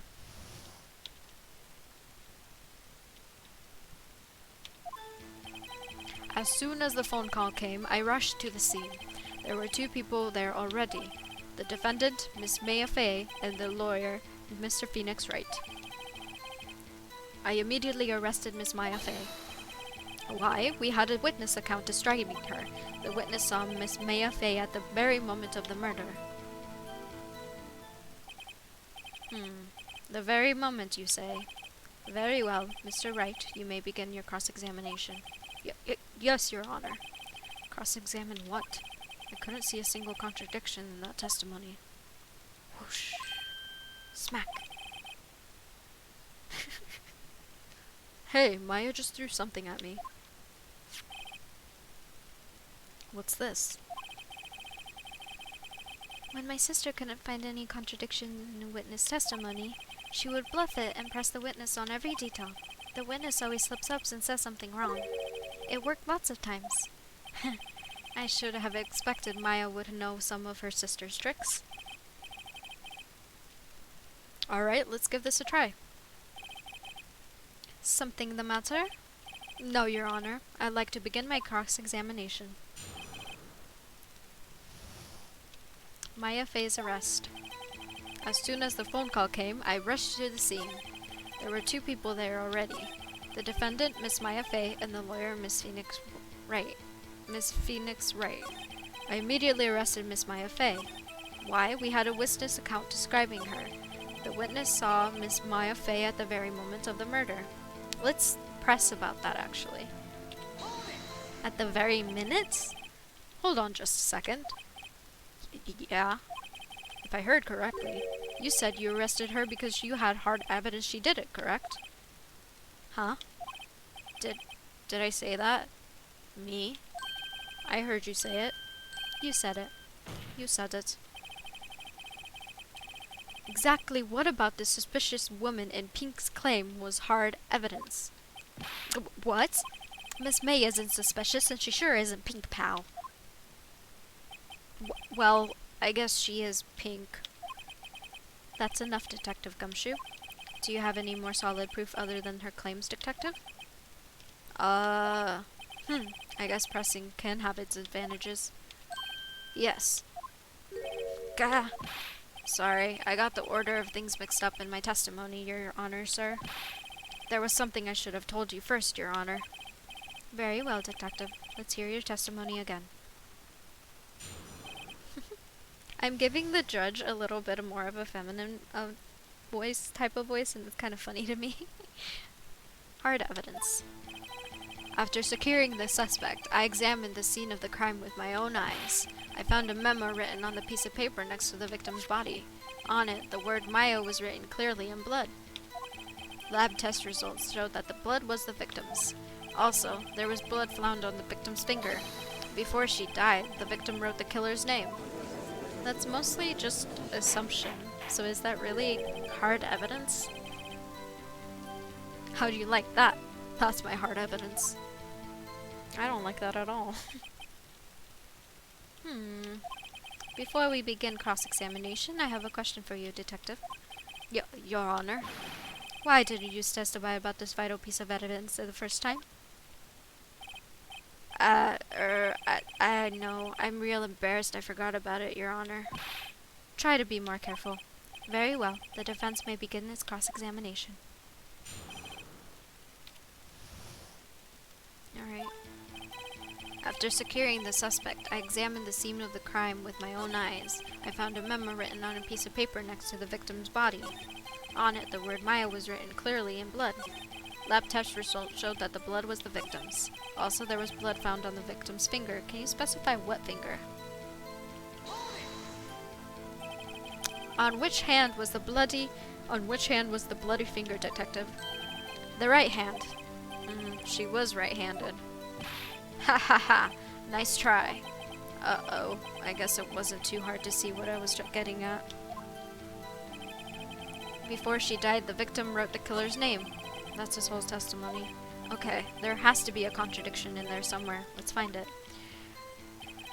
After securing the suspect, I examined the scene of the crime with my very own eyes. I found a memo written on a piece of paper. Can I look at anything?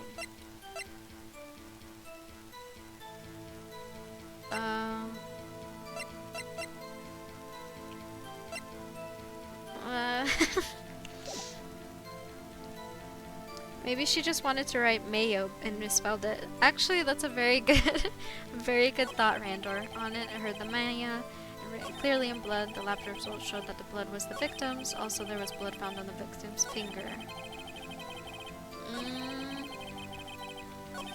Before she died, the victim wrote the killer's name.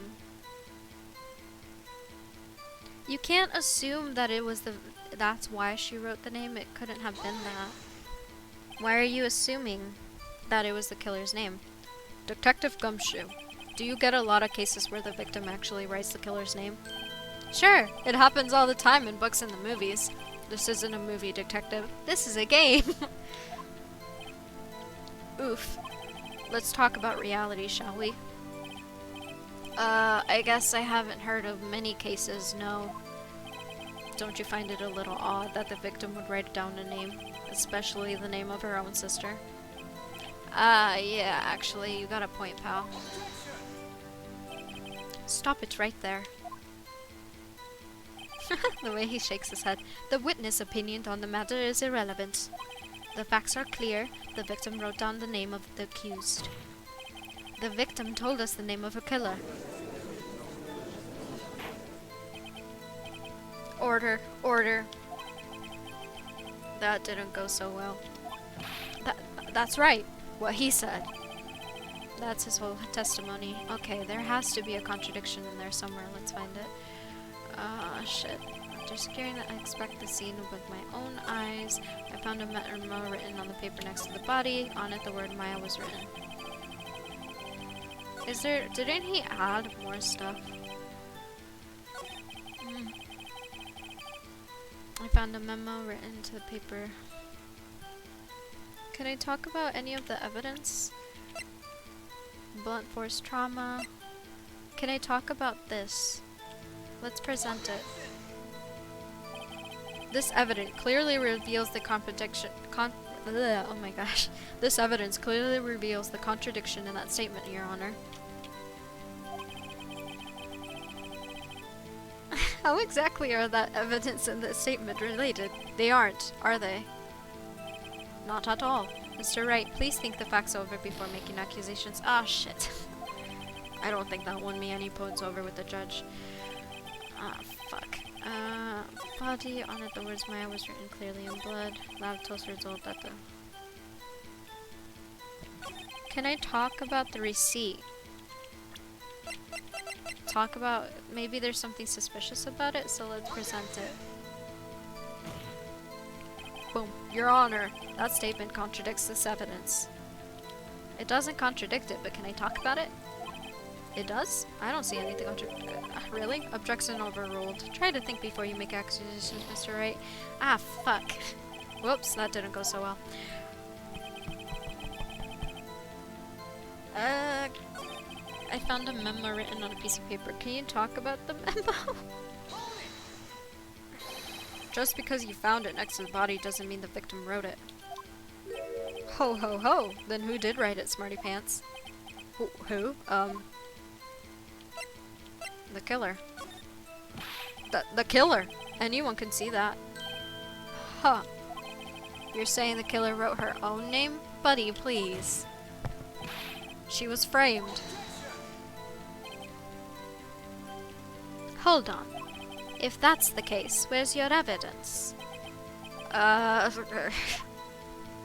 Ha ha ha. Ha! I guess that was a bit of a tall order for you. Those without evidence shouldn't open their mouths, Mr. Wright. Yeah, pal.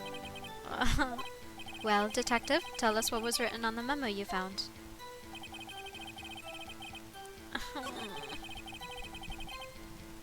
I'm kinda stuck. Do you guys have any ideas? Also, there was blood found on the victim's finger. Before she died, the victim wrote the... That's his whole testimony.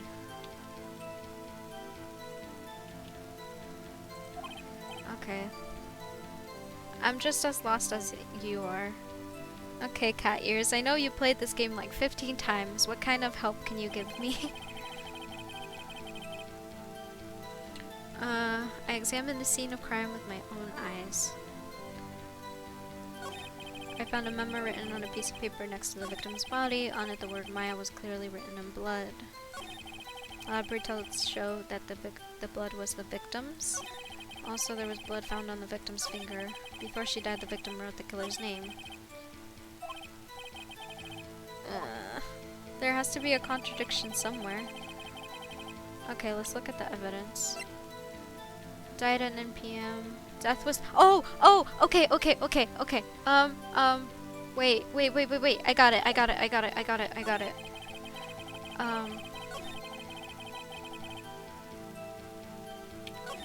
Lab results showed... Before she died, the victim wrote... Okay, here we go. Present. Detective Gumshoe. There's one thing I want you to clarify for me there. You said the victim, Mia Fey, wrote this note, that she was accusing the defendant, Mia Fey. That's really what you're saying. What? This isn't one of those lawyer tricks now, is it?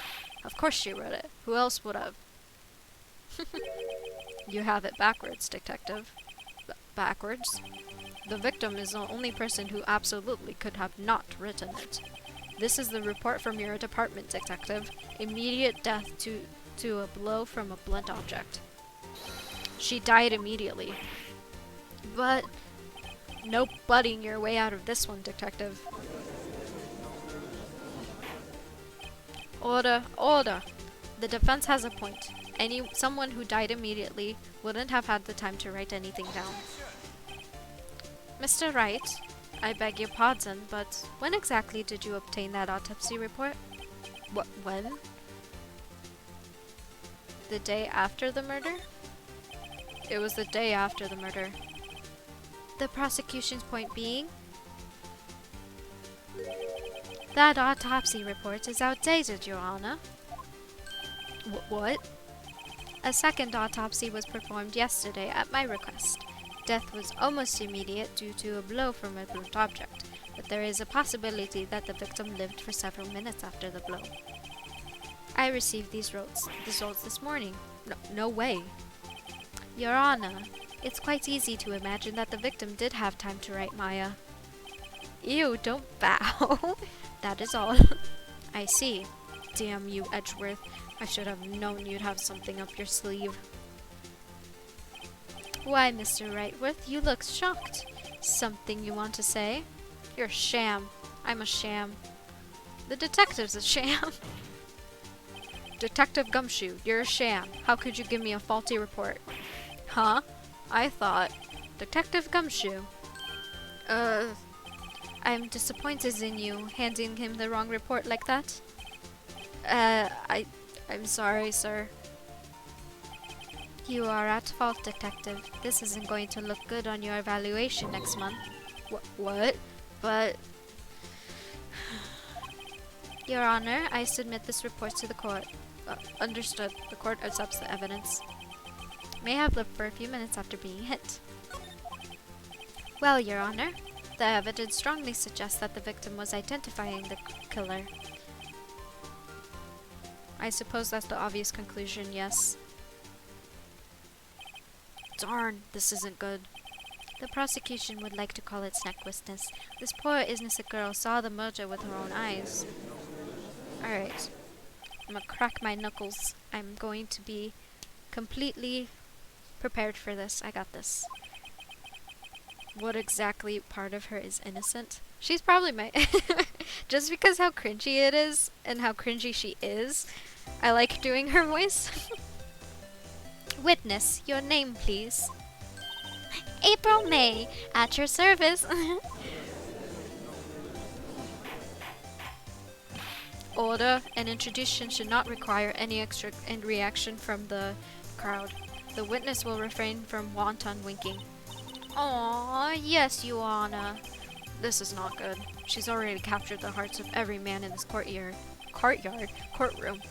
Tell us, where were you on the night of September 5th when the murder occurred?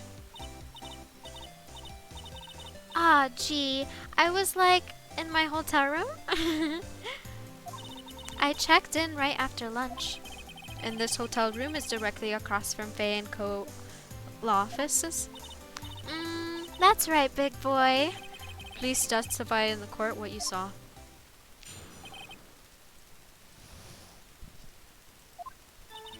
It was 9 p.m. at night.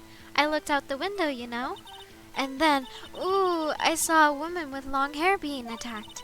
The one attacking her was the mousy girl sitting in the defendant's chair. And then the woman, dodged to one side and ran away. But that girl, she caught up to her and she hit her. Then the woman with the long hair, she kinda slumped. The end. That's all I saw. Every little bitsy witsy wink. I kinda went in a woo voice, I'm so sorry. Well, Your Honor, I see. It is remarkably solid testimony. I don't see a need to trouble the witness with any... wait, Your Honor. Yes, Mr. Whiteworth?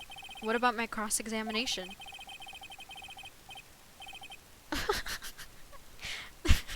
I thought the witness testimony just now was quite firm, didn't you? I feel like you're not talking about her testimony right there, and I don't appreciate it. Ah, yes, I too wink whenever I wink. I too say wink whenever I wink. I thought that was normal. Doesn't everybody do that?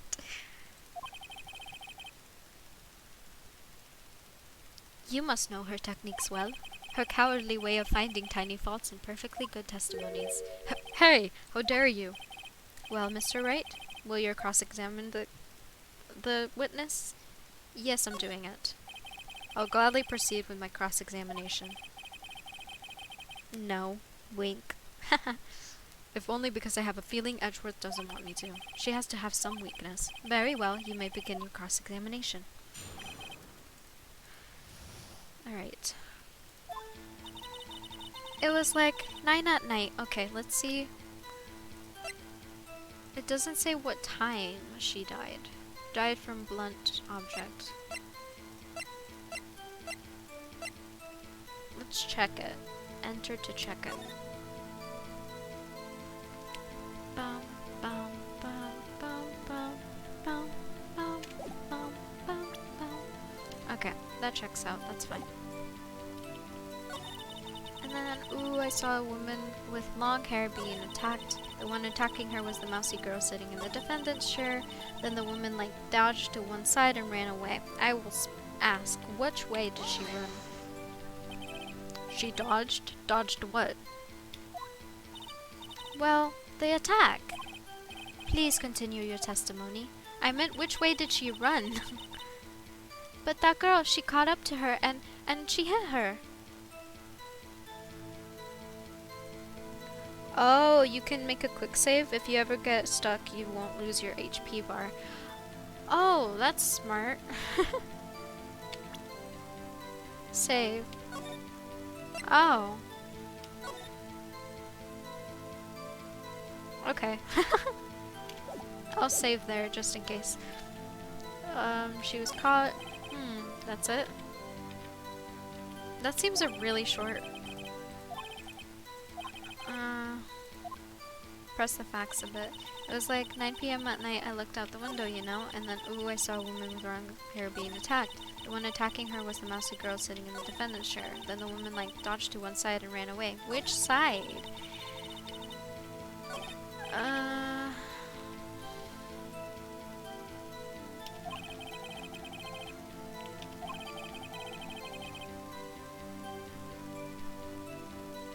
has to be in there somewhere. Maybe I'd better just press on her back spur, but what should I press on? It was like 9 at night. I looked out the window, you know, and then, ooh, I saw a woman with long hair being attacked.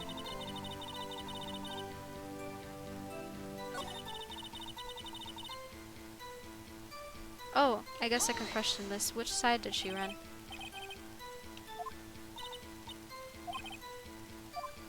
Oh, I already asked that, I guess.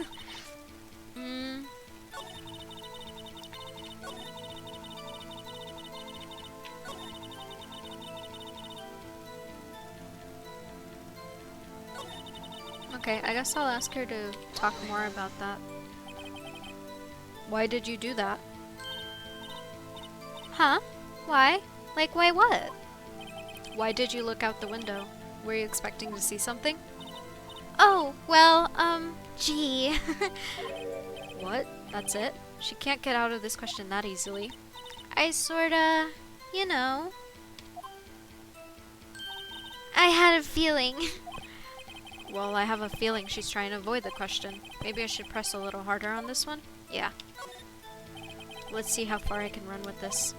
Surely you must have had a reason to look out your window at that time of night. Oh. Mr. Wright, I will not have you badgering my witness. Badgering? You insist on needling her with these trivial questions. I really don't think it should be allowed. Ew. They're all simps. Order. Mr. Wright, you have been warned. Poor girl? What poor me? You looked out the window. What did you see next? And then, ooh, I saw a woman with long hair being attacked. The one attacking her was the mousy girl sitting in the defendant's chair. And the woman, like, dodged to one side and ran away. But then the girl, she caught up to her and she hit her.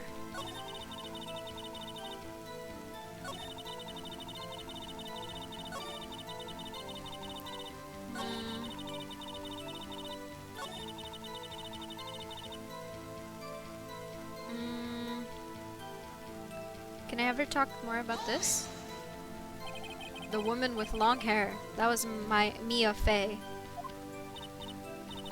Slender, sort of. Well, some people might say pretty if that's your thing. Your thing? And the person attacking her? The one attacking her was the mousy girl sitting in the defendant's chair. Should I press about this? How do you know she was the defendant? Huh? Well, you know, she had a girly physique. Women know these things. Look, I just know, okay? There was only one person at the scene of the crime with a short, girlish figure. The testimony is bulletproof, Your Honor. I question the testimony. Hold on a minute. That testimony stinks. What? Miss May, I'm willing to bet that. You saw nothing or you're lying? I think she's just lying. Are you telling the truth? Did you really see the defendant? Mr. Wright, what's the meaning of this? Yes, what is the meaning of this? Somebody tell me because I'm clueless. About this, I mean. Okay. If you had really witnessed my client, Maya Fey, you would have noticed her clothes before noticing her physique. Oh, I didn't even think of that. No one wears clothes like this on a daily basis, except her. Aren't both of those options pretty much the same? Shh, listen. And I'm no expert on fashion, but her hairdo looks far from normal for me. However, the witness testimony mentions neither of those things. The testimony is bogus. But... Still, we don't know if she was dressed that way that night of the murder. She was, Your Honor. I saw her. And so did Detective Gumshoe. What do you say to that, Miss May? Rawr! What are you trying to say, you mean lawyer? I saw what I saw. I just didn't think all the trifling little details were necessary, darling. Miss May, the court would like to remind you to please omit nothing in your testimony. I'm sorry, Your Honor. I'll be a good girl, I promise. Your testimony again, if you would. Damn, I almost had her. She makes me... I don't know why, she's fun. I did see everything I did. The victim, the woman, dodged the first attack and ran to the right. Then the girl in the hippie clothes ran after her, and she hit her with that weapon. I saw it, I did. The clock, the kind of statue-y clock? The thinker, I think. Well, does that accuracy of my report not startle you? Okay, I see. I only wish you had been so detailed from the beginning. Please begin the cross-examination. Alright. Let's see. I did see everything I did. The victim, the woman, dodged the first attack and ran to the right. I can check. Oops. Left, right.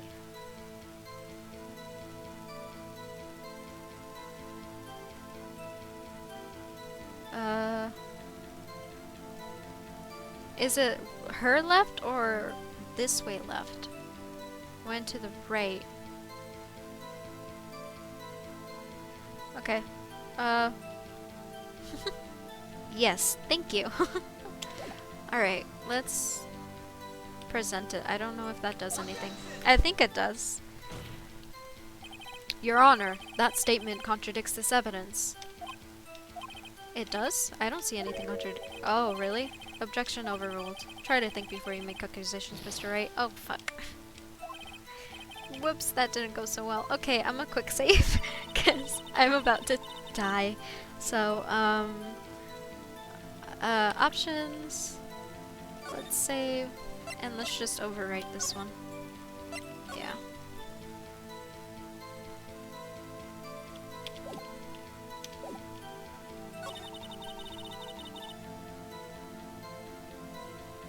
It tippets to pressure every sentence. Oh!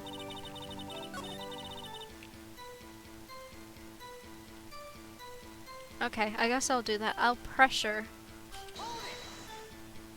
So, you saw me then too?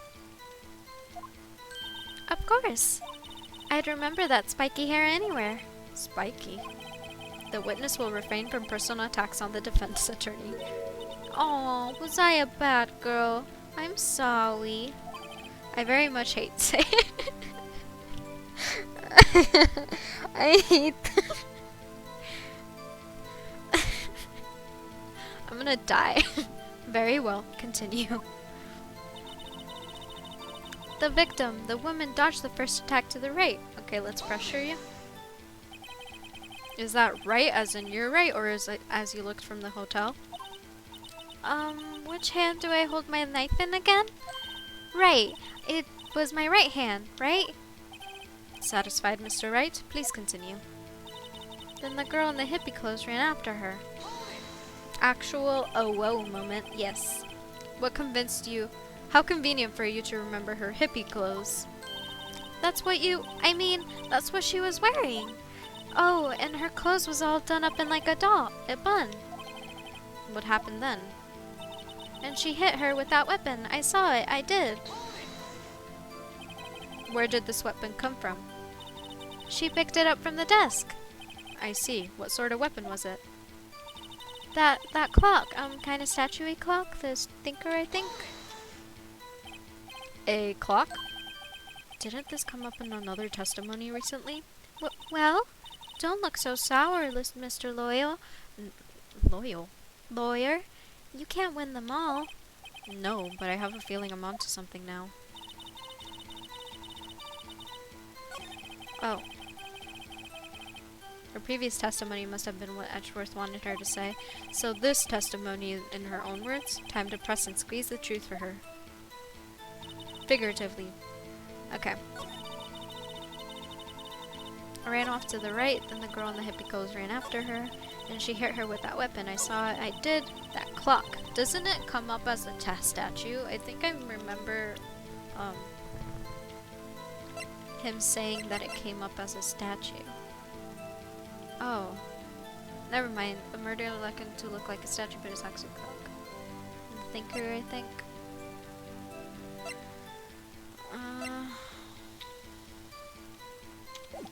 Never mind.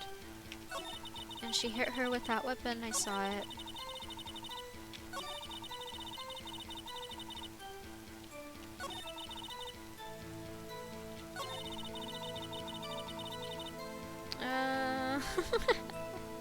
I don't know actually.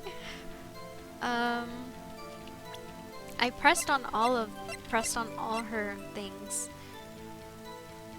She ran off to the right.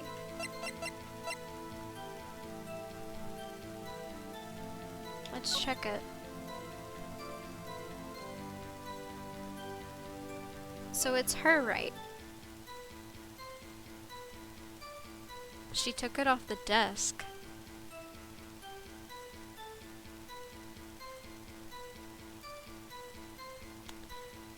I don't know.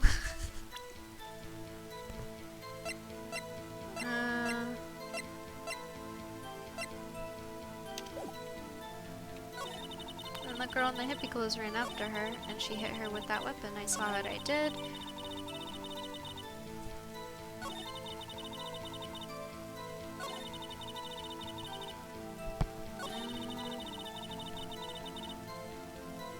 Hi, cat ears. When did you leave?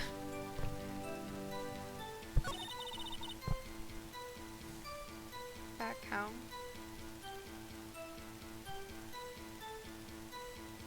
Ask yourself.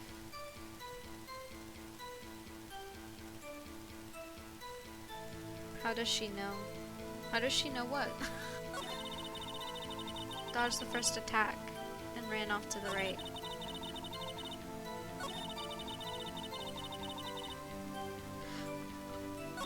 And then the oh!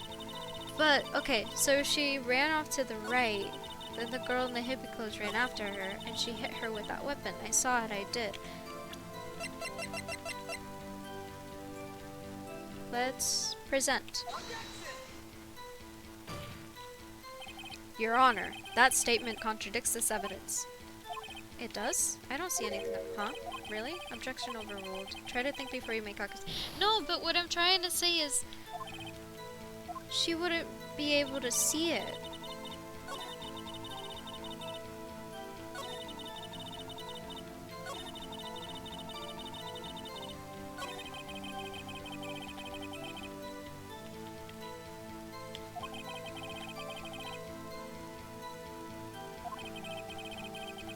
In the last sentence,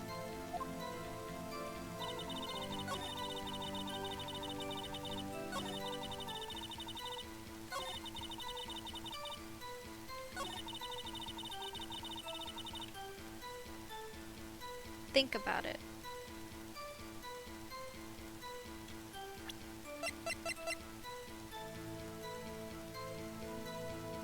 I'm gonna just present it. What does the weapon look like? Thinker. Did I do something? Miss May. Hi, Bella.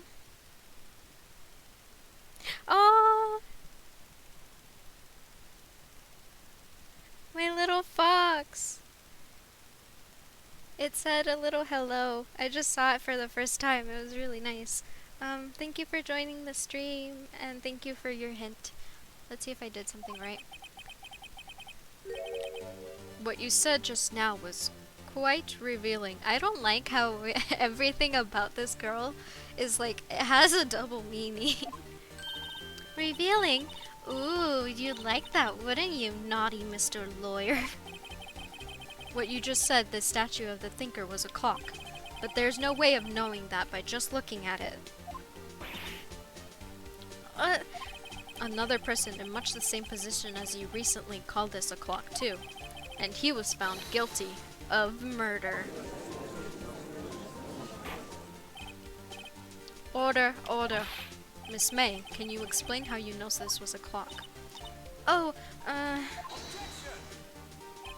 the witness saw the murder with her own eyes. That's all that's important here. The defense is trying to confuse the issue with trivial concerns. Yes, yes, of course. You will withdraw your question, Mr. Wright. But questions are all I have, Your Honor. And as you may recall, I've caught murderers with these questions before. Ooh, very true. Well, only once. Objection sustained. You may continue to question the witness. Phew, that was close. If you stopped me there, the trial would be over. Huh? What? So, what happens now? What happens now is you answer my questions. How did you know it was a clock? What? That's... because I heard it? Yes, I heard it say the time. So you've been to the law offices at Fay & Co.? No. Hey, I didn't say that. Why would I go there? I heard it from my hotel room. The law offices of Fay & Co., where the murders took place, is very close to the hotel. It's hardcore mode. She could have easily heard the clock. Well, Mr. Wright, are you satisfied? No, Your Honor. I can't give up now. I'm not satisfied because she couldn't have heard it. It couldn't have rung, it doesn't have batteries. Your Honor, members of the court. It is inconceivable that the clock in question rang. It's empty, it's broken. It's empty. That clock is mixing its clockwork.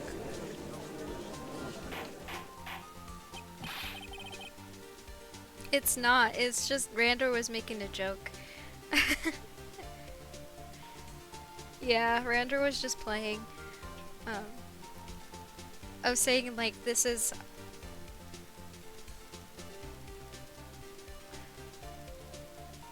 How could you possibly? Just take a look, right now. Oh! See anything interesting, Your Honor? It is as the defendants say. This clock is missing its clockwork. It's quite empty. Mr. Wright, would you care to explain to the court the meaning of this? It is as you can see. The clock was empty. It couldn't have rung. Therefore, this witness is a big, fat liar. Fat? Well, Miss May? Tisk, tisk. Quite a show you've put on for us, Mr. Wright. He knew the clock was empty. Somehow. I'm afraid you've forgotten one thing, however. Indeed, the clock is empty. As you say, it can't ring. However, we must ask, when was the clockwork removed? If it was after the witness heard the clock, there is no contradictions. That's true. That is a possibility. The clock might have been empty after she heard it. And that is exactly what happened, Your Honor. Well, Mr. Wright, can you prove when the clockwork was removed? I have a voicemail, or I have something. I have proof. What? Wasn't it you who told me proof is everything? Well, I was listening. And now I'll show you the proof you like so much. The evidence that proves that the clockwork was removed. Boom! Checkmate. Take a look at this. That's a very cute cell phone. Oh, you have a girly phone. Wait, this isn't my phone. Listen, this is the defendant's cell phone, and it contains a recording. A recording of a conversation she had with the victim on the day of the murder. Order, order. The defendant's cell phone? This wasn't brought to my attention. Perhaps Detective Gumshoe overlooked it? Detective better remember he's up for evaluation soon. I gotta say, I'm starting to feel bad for the big fella. Let's hear the conversation. Beep.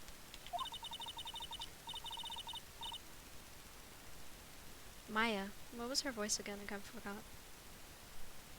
So, you want me to hold on to the thinker for you then? If you could. I should probably tell you, the clock isn't talking right now. Huh? It's not working? That's lame. I had to take the clockwork out. Sorry. September 5th, 9:27 a.m. Oh, that was a loud beep. It scared me. Your Honor, I think it makes it clear the clockwork was already gone by the time this was recorded. Which was very well before the witness even arrived at her hotel. Well, Miss May, would you like to explain this to the court?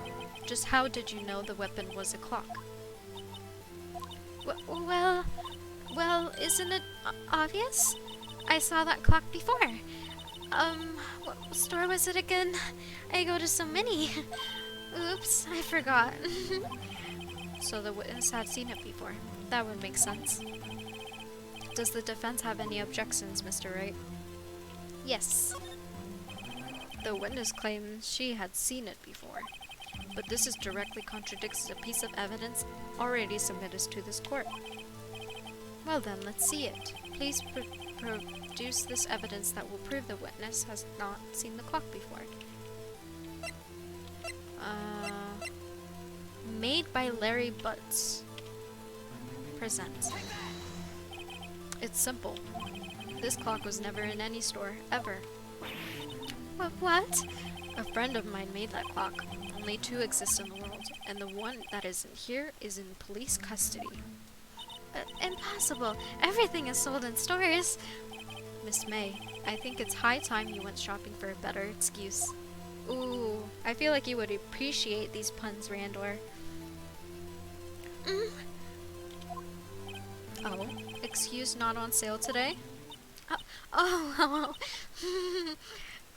Oh. Oh. What is it to you, porcupine head? That stupid clock doesn't matter, okay? She did it, and she should die for it. Die! Whoa, let's not get ahead of ourselves. This is a court of law, and the witness will remain calm. Oh, silly me. Did I, lose it? You can't see me, but I'm dancing to this song. It is an amazing song. I guess I did.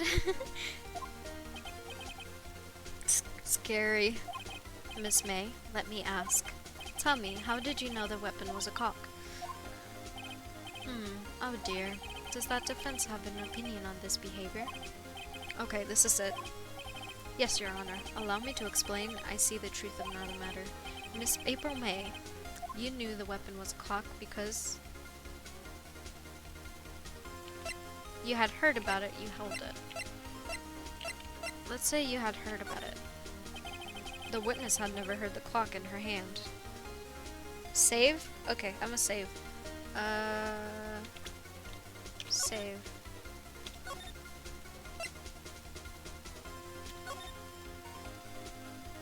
I'm playing with fire. Oh fuck, this isn't gonna go well, is it? You have Ace Attorney music in your Spotify playlist and you dance to it daily? That's amazing. You only have one more mistake. Just save before every decision. Oh shit. Okay, here we go. However, she had heard that it was a clock. She heard? That is correct, Your Honor. There is no other way she would have known the thinker was a clock. I'm gonna take a little break to drink water because my voice is killing me. Or I guess my throat. This is when the real gamer skills come out. We'll see about that, Randor.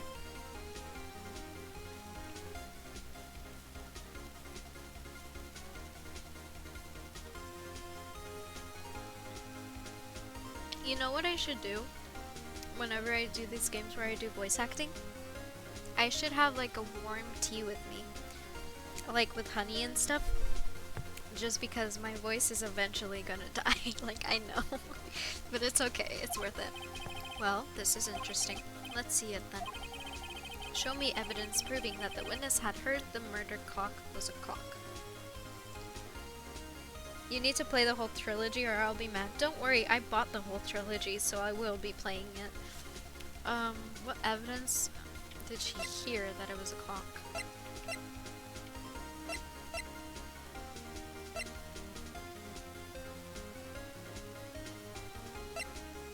Oh! This is where she heard it. Wiretap. Have a look at this. Oh, that? I found this in Miss May's room.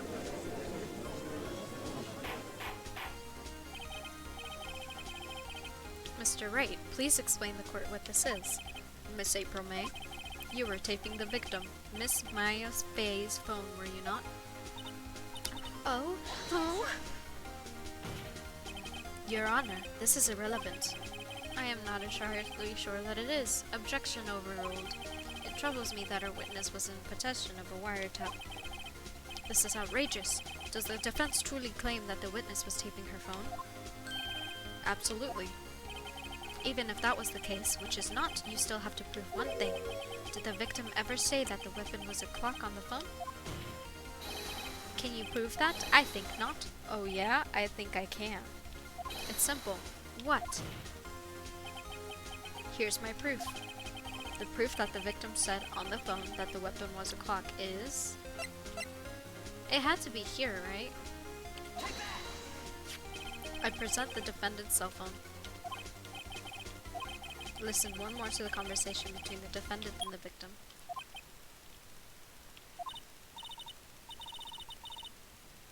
Maya. Oh. Mia, what's up? You haven't called in a while. Well, actually, there's something I want you to hold on to for me. Again? What is it this time? It's a clock. It's made to look like a statue, the thinker, and it tells you the time. Miss April May, you used the wiretap to listen to this conversation. That's how you knew the thinker was a clock. Am I wrong? I... Your Honor, this is ridiculous. Your Honor, look at the witness face. Does she look amused to you? The defense demands an answer. Witness, answer the question. Did you tap her phone? Miss May. Shut up. All of you. What gives you the right to talk to me like that? You lawyer.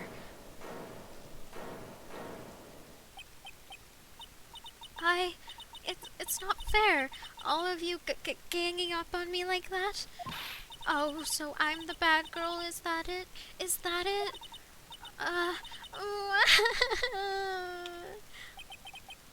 That did it. The court's seeing the real Miss May now. Now to deal the final blow. Why the wiretap? Why did you tap her phone? Answer the question. Do I have to? Isn't this a murder trial? Isn't to be tapping irrelevant? Gosh, she's saying exactly what Edgeworth wants her to say. Miss May, you were tapping the victim's phone. Lawyer as an insult. I mean, whatever works, I guess. I don't think that would be that's not a good insult. I hardly call that irrelevant.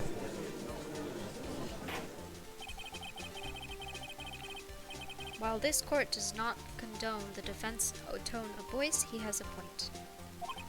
Well, Miss May? Do you have an explanation for the court?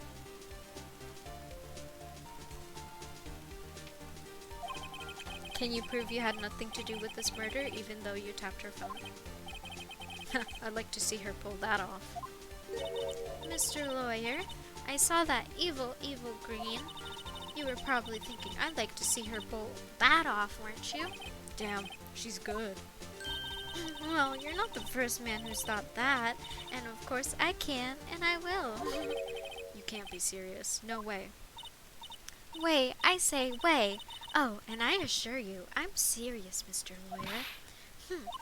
Okay, so the killing happened around 9 at night, right? Why, that's just when I was getting room service from the sweet bellboy. Room service? Iced coffee, I believe it was. Iced coffee? You know, like a normal coffee, but cold. If you don't drink it quick, the ice melts and then you have regular cold coffee. That's watered down and gross. Iced coffee? Think I'm making this up? Ask the bellboy. Ergo, the witness was not at the scene of the time. What? Ergo, the witness was not on the scene of the. What? I can't read. Ergo, the witness was not on the scene at the time of the murder. There we go.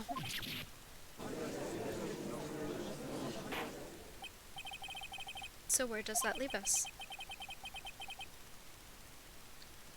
It is my great displeasure to inform you that the witness appears to have been tapping the victim's telephone. However, that is a separate crime with no bearing on the current case whatsoever. Her testimony stands. She saw the defendant, Maya Fey, commit murder. No, they're going to let her just walk away. There's no way I can witness unless I tie Miss May to the murder somehow. Well, does the defendant have anything to say? Well... Do I call the bellboy as a witness, or do I continue examining Miss May? What do you guys think?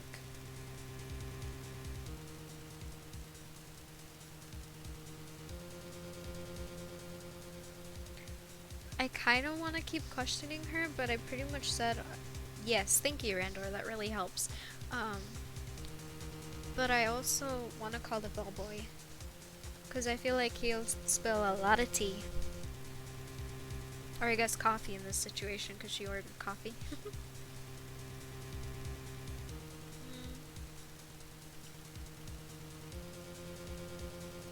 I mean, May has been examined enough. Alright, okay. Let's call the witness as the bellboy.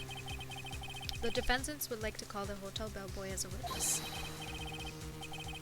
There's something suspicious here, and I'm getting to the bottom of it. I see you've sunk quite low already. I object to calling the bellboy. Well, why? What's your reason? Because I hold that the wiretapping had nothing to do with the killing. However, if you agree to one condition, I'll consent to calling this condition. If Miss May Eber's alibi is not called into question after you examine the bellboy, then you will recognize that Miss April May was not the killer, thus she is innocent, and thereby you must also accept the verdict of guilty for Miss Maya Fey. That is my condition. What? I'd better find something suspicious in that bellboy's testimony. Otherwise, Maya will be declared guilty on the spot. What should I do? I have to accept, because I just got it. Alright, I've got nothing to lose, except for, well, everything. Understood. I accept your condition. Fool. You fell right into my trap. Uh-oh. Wait. Very well. The court calls the hotel bellboy to the stand. That's convenient for the bellboy to be there. I believe we're ready for the witness to testify. He certainly does look like a bellboy. Yes, sir. I receive your summon in the middle of work, sir. I'm happy to be of service. The tea set looks rather heavy, so without further ado, the witness may begin his testimony. Very well, sir.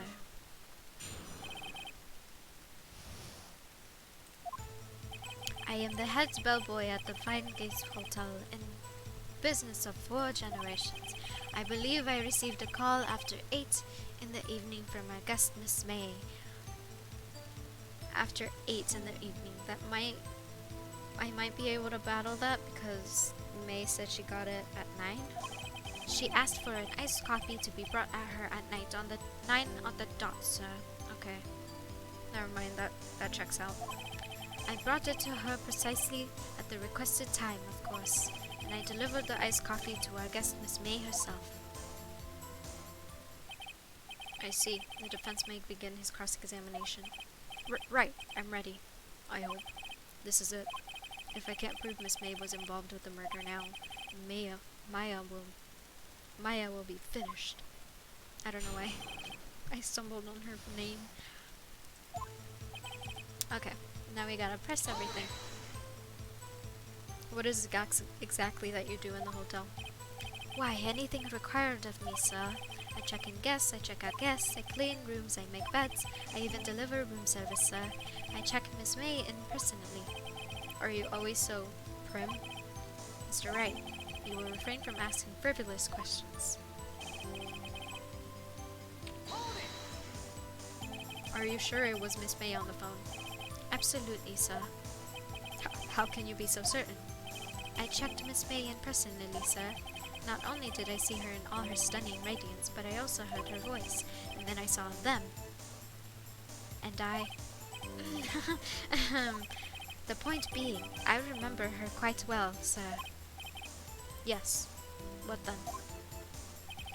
She asked for a nice coffee to be brought to her at 9 on the dot. 9 on the dot, you say? Yes, I confirmed that detail several times. She was watching a program on TV and she wished to drink after she finished, sir. 9. The time of the murder. It sounds like she purposely wanted to make herself have an alibi. Precisely, 9 then. Precisely, exactly, and most definitely, sir, 9 p.m. How can you be so sure? Miss May was quite insistent that it be brought then. Oh, bellboy, teehee, I'd like iced coffee at exactly 9, something like that, sir. Therefore, I knocked on her door at the crack of 9, sir. Why would she be so particular about the time? And I delivered the iced coffee to our guest herself, Miss May. You sure it was Miss May herself? Absolutely, sir. Absolutely? Yes, sir. As in, so very absolutely, sir. It's an endearing mannerism of mine. How come you're very certain? Well, when I brought in the room service, the guests, favored me with an, embracer, sir. Embracer? Is that French for embrace? It's French for kiss, sir. And not French kiss, sir. More of a, like a peck in the cheek. Why would she have done that? I believe perhaps she was momentarily swayed by my prim demeanor, sir. It was a moment I shall never ever forget, sir. Sounds pretty fishy to me. I think our Miss May was up to something and wanted the bellboy to remember her. It's no good. There's nothing there. Is that it? Tisk tisk. Finally, you understand. The bellboy was absolutely no reason to lie. Now, if you have any decency, you will end this rather tedious cross-examination here. It was a bit tedious. The witness may leave the stand. I can't let this happen, can I? Protest. Wait, please wait. Yes, does the defense have something to add? One last question. Let me ask one last question. Your Honor, I must object. This charade of justice has gone on for too long. Now, Mr. Edgeworth. Alright, Mr. Wright, I'll give you one more question, that's all. Okay, this is really it. Now's my last chance. What do I ask him about? I must save. Let us save really quickly. Yes. Because I do not trust myself. Do I check-in? Tell me about check-in. Tell me about when you clocked in, Miss May. Oh, alright. Very well, sir. My first thought was that she was beautiful person. She's just my type of girl, and so it was a tough disappointment, really. I see. Excuse me, what exactly was a disappointment? Well, I am not without charm, sir, but even I'd have a little chance with her lover there. What did he say? What did you say? Rather quite. Bellboy, tell us the truth now. Did Miss May check in with another person? I object. That was objectionable. Objection overruled. The witness will answer the question. Yes, I see. Why did you not mention this in your testimony? Well, sir, you see, you didn't ask. Nice try. That's the sort of thing you're normally supposed to mention. Ah, yes, quite. Indeed. It was the good barrister there, Mr. Edgeworth, who he asked me not to mention it if I wasn't specifically asked. Rander, you're getting hyped. Oof. You fool. His face is great. I've done it. I've won.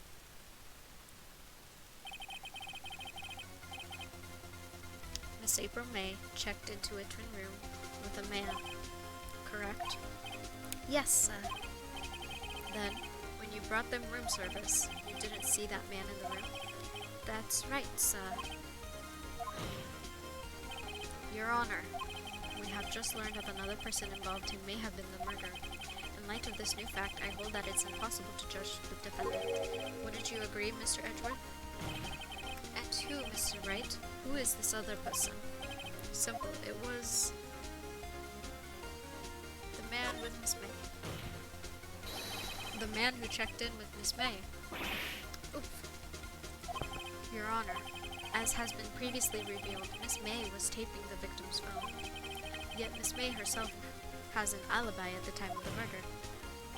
However, that does not clear the man that was with her. The bellboy saw no one else in the room at the time of the murder.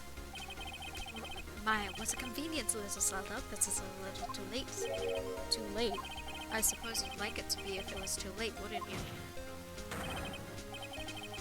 After all, it was you who hid the presence of the other man from this court. Oof. He really said, oof. Upstart amateur. These accusations are ludicrous. Enough. The court acknowledges the defense argument. I expect the prosecution and defense to look into the matter fully. Am I understood? Yes. Yes, Your Honor. That is all for today of the trial of May Fay. Court is adjourned. Oof, September 7 to 24 p.m. District Court, Defendant Lobby Number 1. Mr. Wright, you were amazing in there. Really?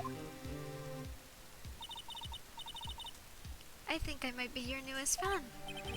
Oh, I was just doing my job, you know? Then again, the other attorney was pretty cool too. Huh?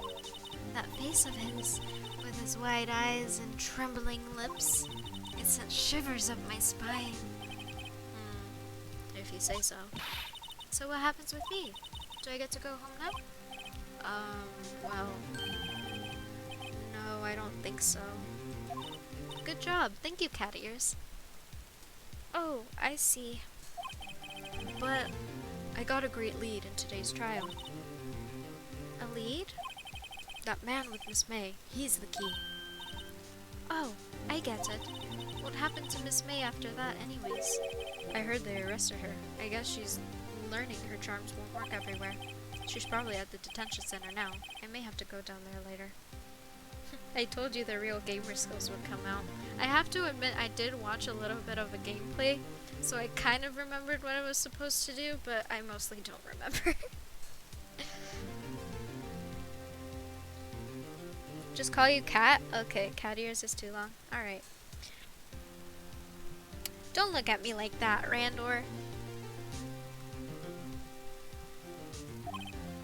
Anyway, this case is far from closed. Yes, sir. I'm going to find out more about this man. Do you think he was the one who... Maybe so. Sis, don't worry. I'll find him by tomorrow, I promise. I'm counting on you.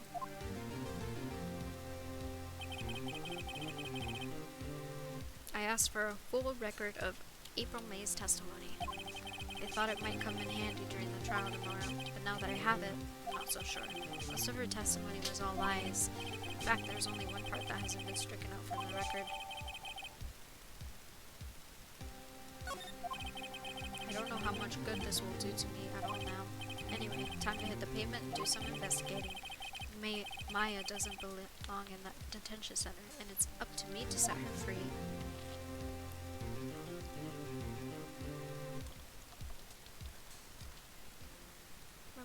progress. Yes, I'm going to save.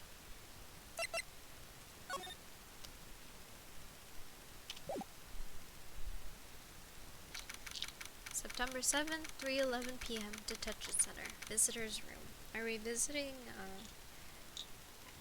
Maya or are we visiting May? Why is there so many M names? There's Maya, Mia, and May. Is that on purpose or is it just a coincidence? Oh, it's April! April, May. Oh, I confused them.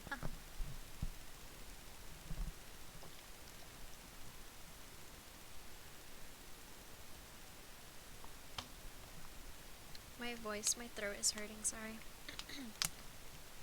Well, hello! I didn't expect anyone to visit me in such a dank place as this. This place is dank. It's really quite moving. Not, you stinky lawyer. I hope you die. Have you come to laugh? Yes, laugh at the fallen Miss May. No, not really. There's something I wanted to ask. Punctually, there is nothing I want to be asked. Haven't you done enough questioning, you spiky head? Here we go again. Please, you're scaring the security guard. So, what is it you wish to ask of me then, For starters, how did you get to be so totally whacked? Okay, let's talk. About that man who stayed with you in the hotel room. Can you tell me more about him? Where is he? Come on. No way, Jose. Maybe if I had something to get her to talk.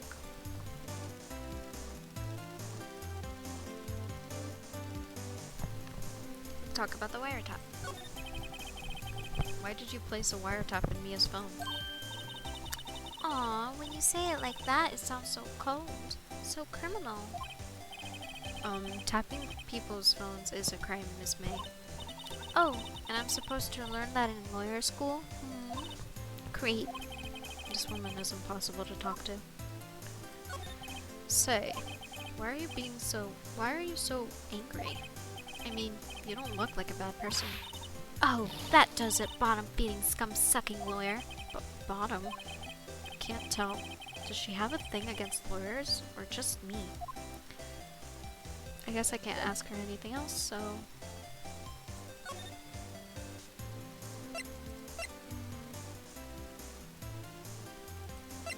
let's go in order. September 7, Faye & Co. Law Offices. Looks like the forensics is taking the day off today. Detective Gumshoe is nowhere in sight. The police really gave this place a working over. I doubt there aren't any valuable clues left. Suppose it can't hurt to look around, though. Let's examine. Why not? The sky is blue, and so am I. There's the hotel room right across the way.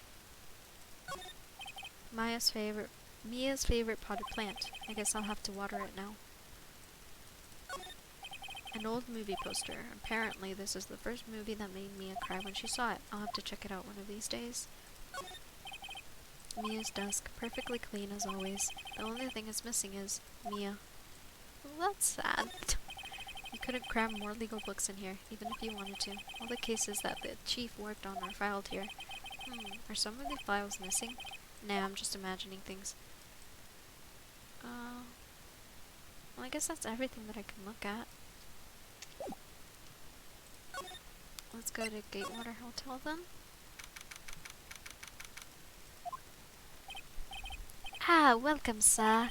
Quite the performance today, if I dare say so myself. Oh, thanks. Sorry for putting you on the spot like that. No, not at all, sir. Your efforts today can only help the Gatewater's rep, as they say. Huh? Rep? Yes, our reputation will swell as the hotel where the murders used a wiretap. We can charge premium for the room, of course. It will be great for business, sir. Whoa, Miss May hasn't been charged with murder. I, too, will be famous. The bellboy who brought the murder iced coffee. Why do I feel like we're both stuck in the same bad dream? So, why are you are our honored guest. Please let me know if there is anything I can bring you.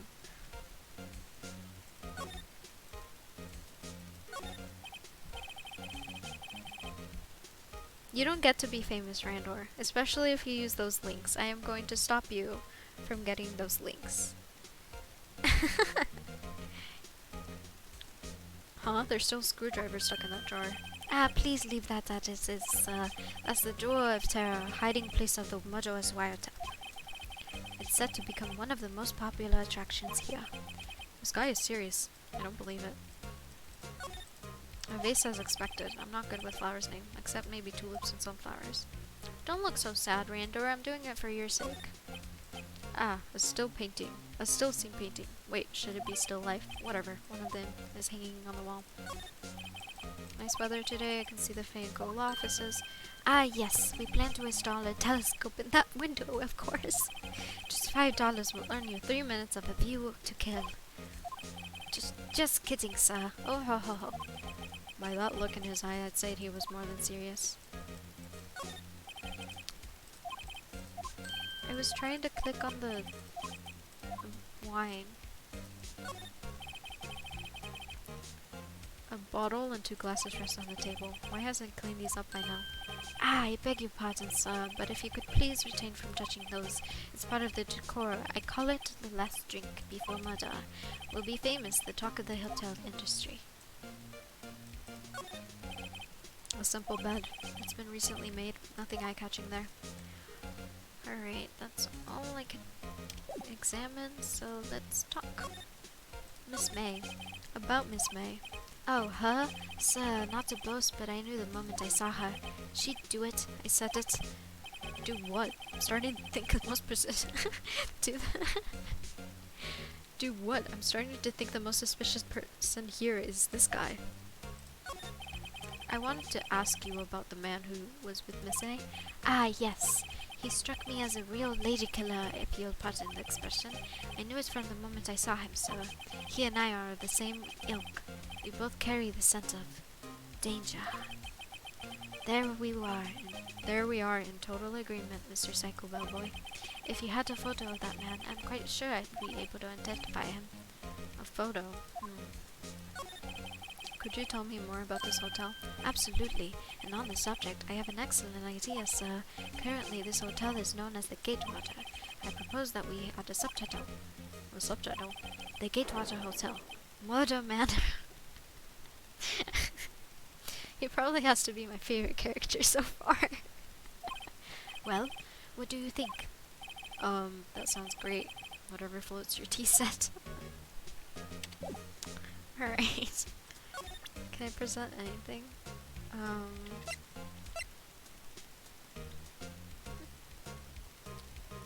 Carry the scent of danger. Shut the fuck up, you're literally a bellboy. Yes. The thinker wiretap. I guess I really can't present him with anything, so let us move. Let's go to the law offices again. September 7, Grossberg Law Office.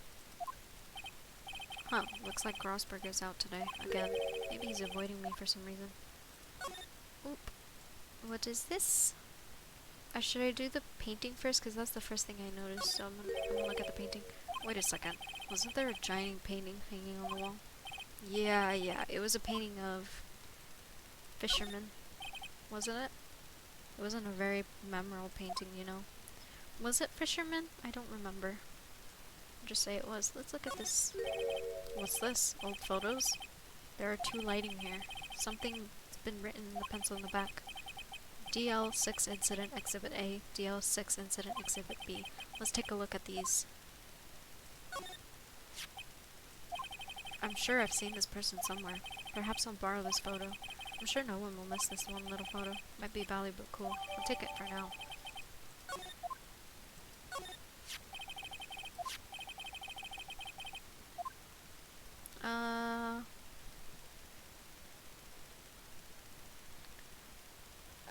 I'll leave it alone for now.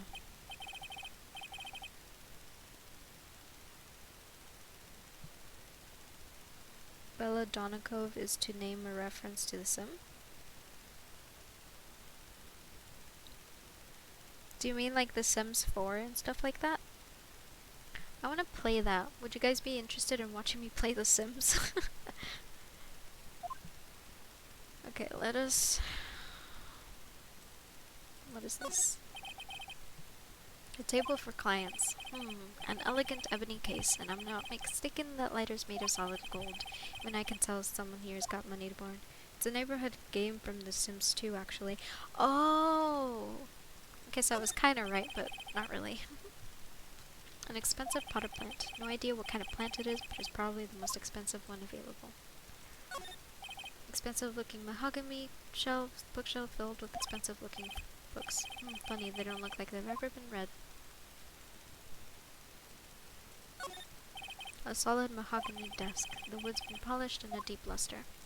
I'm talking in normal now instead of talking in his voice just because I think my throat needs a little rest, but I don't want to stop playing, so.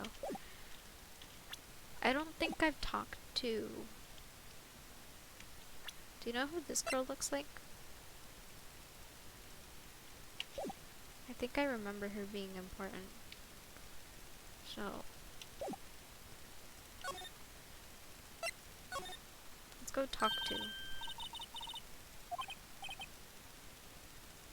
Hey, the only reason I'm back here is because you won't talk to me. Oh, so it's my fault now? You don't just have spiky hair, you also have a spiky heart. That does it. When this gets done, I'm shaving my head. I wanted to talk to...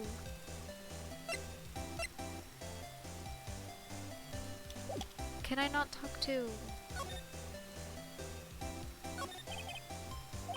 Can you tell me more about him? Where is he? I'm not telling. Look, he's being accused of murder. I don't think you want to protect him. Would you have sold out the late Miss Faye to the cops? No. See? Damn. Maybe if I had something to talk to her. Do you want to talk about the photo? You're the only person I could talk to. I'd be interested in seeing some Sims gameplay. Ooh, okay. Yeah, I'm gonna play Sims then, because I like the Sims. Wouldn't it be fun if people watched me play and you guys helped me create a Sims character? Because I'm not very creative. And I feel like you guys would make more interesting characters instead of me trying to create a character. Because I'd probably make her look like me, but that's boring. Any thoughts about this photograph? Who's that? Your mother? Looks like I've just been wasting my time. Okay, I guess she won't talk about that. We'll talk about the wiretap. Hey, guess what? I really hate your guts, so get lost because, well, I'm not cooperating. Thanks, I noticed. Alright, so she doesn't know who that girl is, so let's go talk to... Can I talk to the... The only other person I can talk to is this guy. So do you know who this is? What about this photo? Well, it's a fine photo, sir. However, the person Miss May was accompanied with was, well, a man. Oh, right. Well, I just wanted to know if you knew which that was. Alright, so let's use... Oh, no, I didn't mean to do that. Let's go back to the office and grab the other photo to see if that will do anything.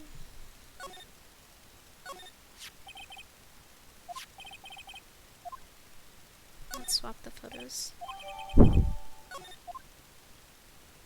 And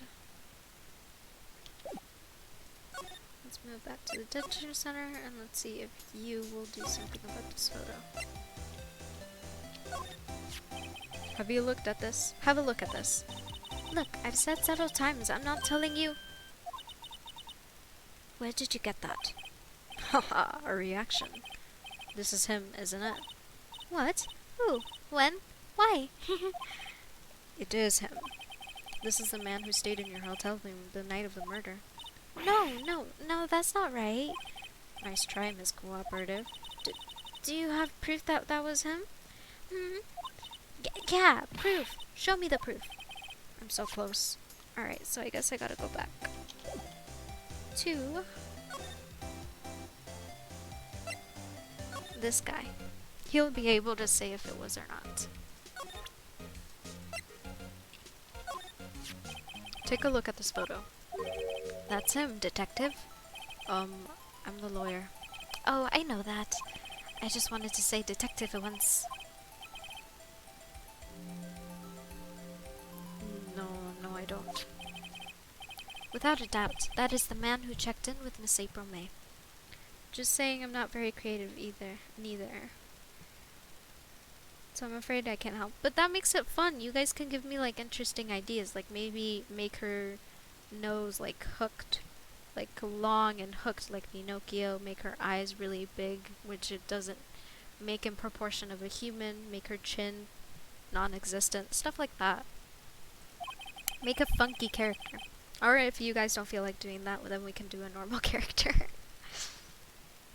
How about writing an affinity, swearing that's him? An affinitive? This guy is way too excited about him. Have it write it down. You would make a character based off Hitler? That's an idea. Well, sure, why not? Yes, I've always wanted to write an affinitive, sir. From henceforth, I will be known as the bellboy who swore an affinitive. Just hurry up and write it. Bellboy's affinitive added to the court record. Not even Miss May can play dumb at this. We have a lot of evidence. If we put our uncreative together, we can create great things. Okay. If anything, I'll just create my avatar. And we'll just see what she does. What was I doing? Right. Let's tell her that I have proof now.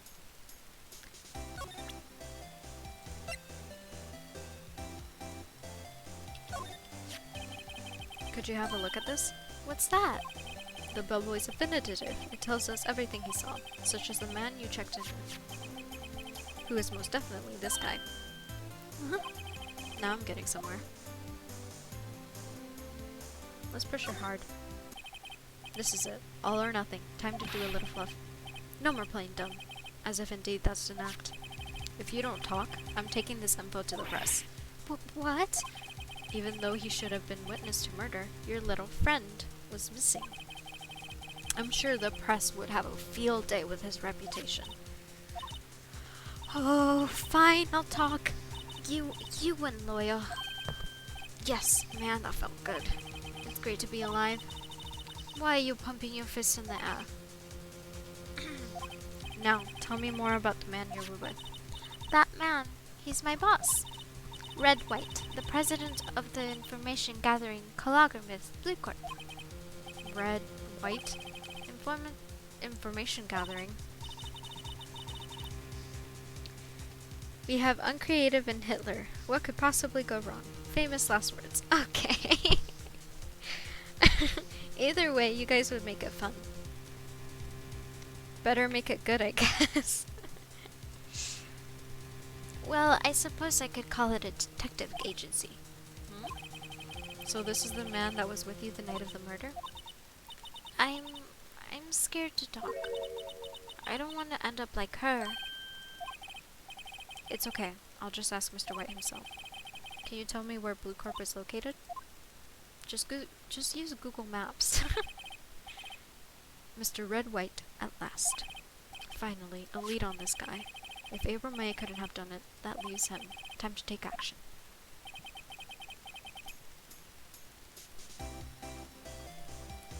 Bellboy's affinity discard. Why is it discarded?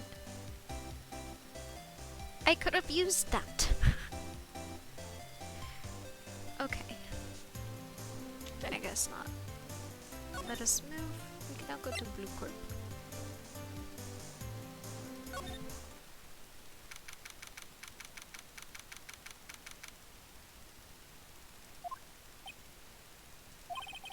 What's with the surreal decor? Welcome. Please furnish me with the title of your personage. What the? Your name. What is your name? I was just inquirably asking the title that you go by. Wright. Phoenix Wright. Inquirably? Mr. Wright, is it? Right, I see. Splendiferous. Perhaps I have intimidated you with my giantesque vocabulary? What is this guy's problem? I'm Wright, CEO of Blue Corp, you know, corporate expansion official. My business dealings bring me in contact with the elite of the elite, so I'm afraid I am not used to conversation with the wordedly challenged.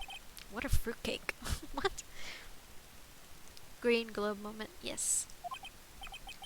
Let me guess. You are an attorney fresh out of law school, are you not? That's the only explanation for why you would come to meet me like this. What does it mean by that? Do I like the decoration? It looks funky.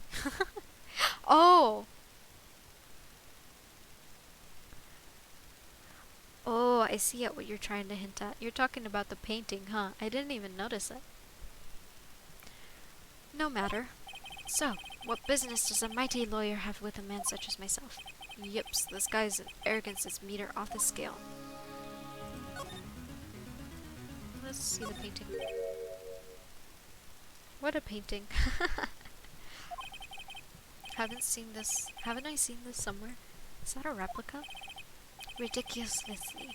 I have no interest in anything but originals. That right there is a bona fide original, worth 5 million for sure. This is a really funky desk. Why would someone buy a table like that? I mean, I kind of want it. I'm guessing this is supposed to be a desk. My, this is quite the thing.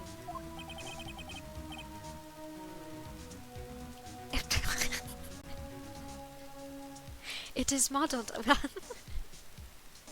I can't talk seriously. It is modeled on my body, see? Well, does its sleek ronditude not inspire you? Ew. Oh my goodness, I can't.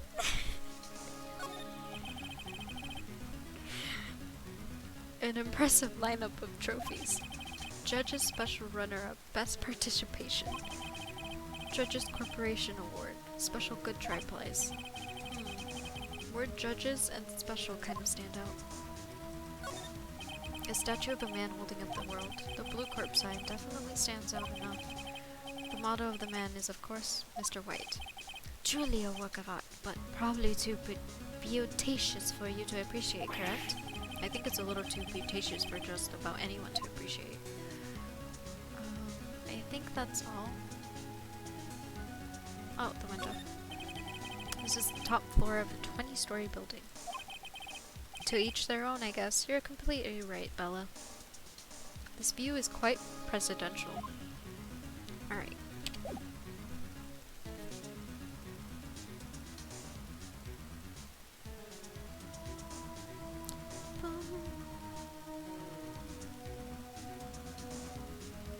I'm very much enjoying the music, sorry.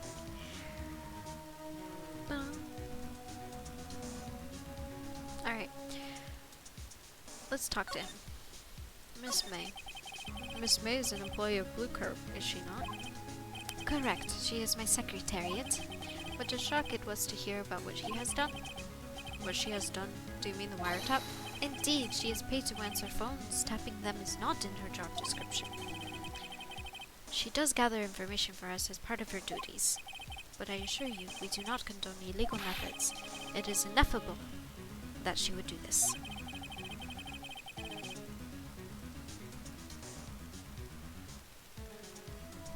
It sounds like he's trying to turn Miss May into a scapegoat.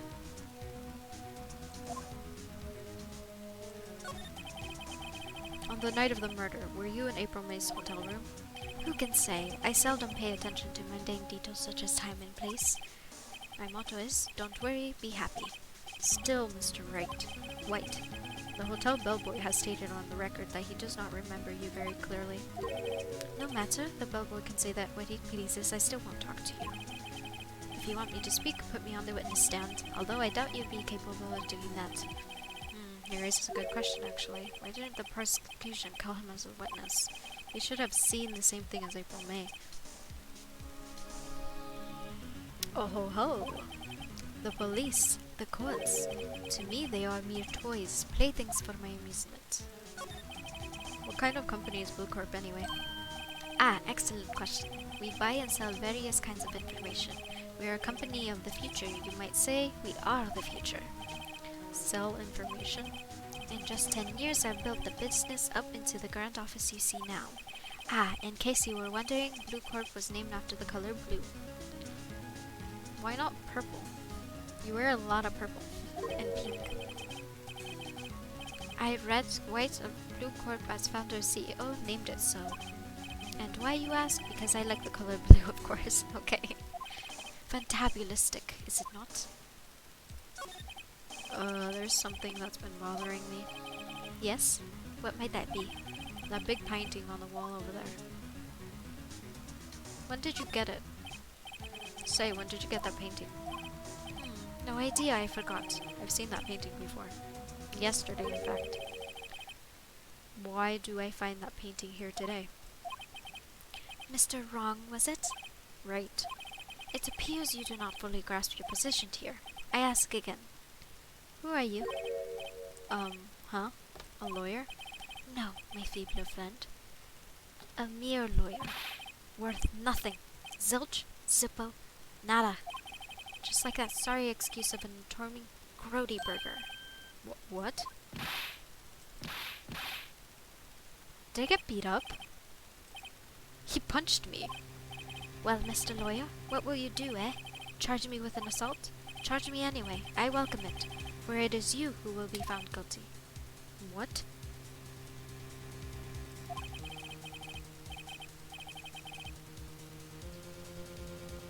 Heed my exposition. The police, the courts, they all do my bidding. So you say. But I wonder, is that the kind of control really possible? I don't expect you to understand. It is a world beyond your compensation. Blurp. Thanks, Randor. I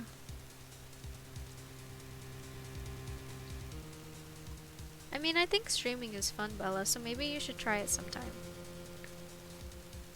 And yeah, it's not easy. You need a lot of determination. I stream a lot just because I really enjoy it. You guys give me serotonin. But, at this rate, I'm probably gonna lose my voice, but that's okay.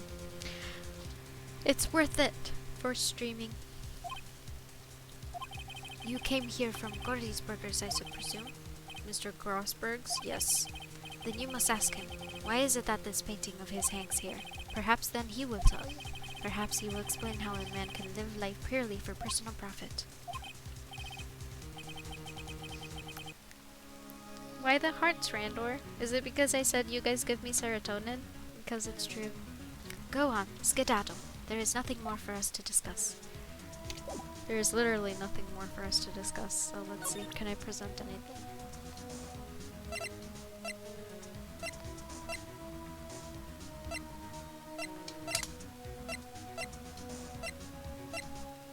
Indeed. Alright, I guess I can't do anything, so let's talk to Grossberg, I think he said to talk to. Huh? I don't think he's noticed me standing here. Maybe I should clear my throat. Jumping just off bats. Oh, you! What's wrong? You look so pensive, like an old man at the end of his days. I'm not senile yet. I was just thinking about this whole mess. Something's really bothering him. That much is clear. This is wholesome. What's wholesome? The game or me saying that you guys give me serotonin? Sorry, there's like a delay. This guy looks like he would be a mayor in Harvest Moon game. He does. He looks like he has very much mayor vibes. You know, like that guy from the Pringles can? He looks like that. Serotonin? Yeah. Today's trial. So you came to see the trial? Yes, I did. Something was bothering me at last night, you see. Couldn't get a wink of sleep. Really? What was that? Well, you see, it's just Mia's sister, that poor thing. My boy, I owe you my thanks, truly. I don't know what I would have done if things had gone poorly for that girl. I asked before, but why did you refuse her request for defense? I think I have a right to know. A right, Mr. Wright? No, no, no, no. I'm sorry. It's just I need more time to think about it, my boy. He does seem troubled by something. I'm starting to have a feeling I know what it is. I keep confusing voices. They all have a weird accent that I started with the bellboy. So, I paid Bloop Corp a visit. Oh? Oh, I see. Mr. Grossberg. I have to admit, something has been bothering me. Oh? What is it? Well, out with it, my boy. It's just... the big painting, the photo of Mr. White, the big painting. Mr. Grossberg, sir. There was a giant painting hanging right there the other day. Was there not? The one you said you had no intention of parting with? Well, I saw it today. It was in the CEO's office at Blue Corp, Red White's office. So you noticed. I suppose I should have guessed you would. It is a large painting. Mr. Grossberg, I know you and Mr. White are connected somehow. Connected, you say? Yes, and I know what it is. He's blackmailing you, your lover. Oh, how much I want to say your lover. Wait. Wait. I want to say it so bad. I'm a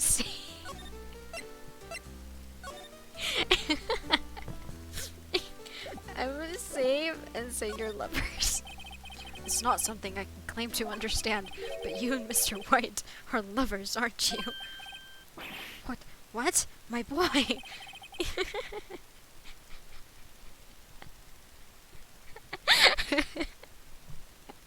I'm dead. You sent him that painting as a sign of undying love. My boy, please. You're letting your fancies run away with you. Where do you get these bizarre ideas? I don't understand how you could... That's because I'm not. We're not. Don't be ridiculous. Enough. I'll swallow my pride and tell you all. I knew it. They are... This is my favorite thing so far. They are lovers. No, we are not lovers. I can't.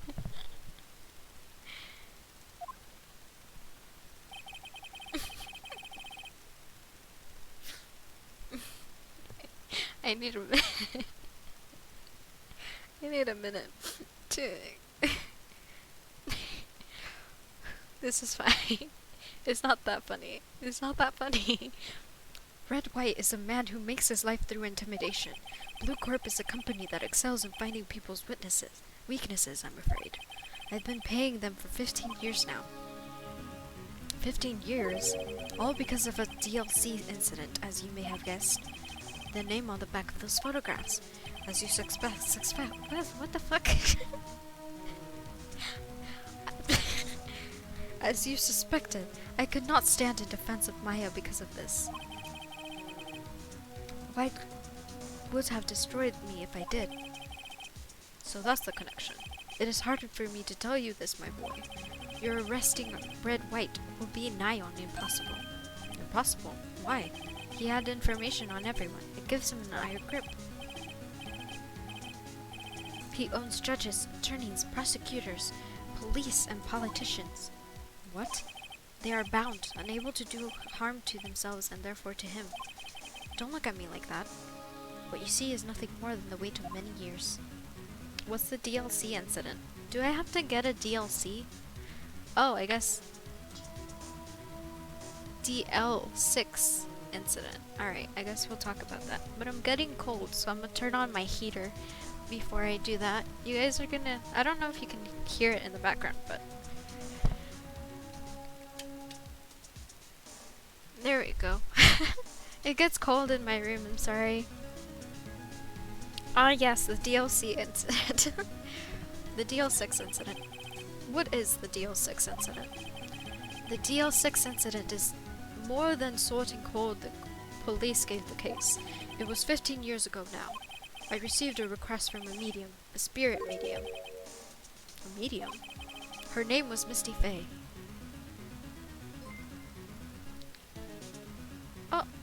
Thank you so much, Bella, for the follow. I hope you have a nice day or night or whatever time it is for you. Thank you so much. I appreciate it so much.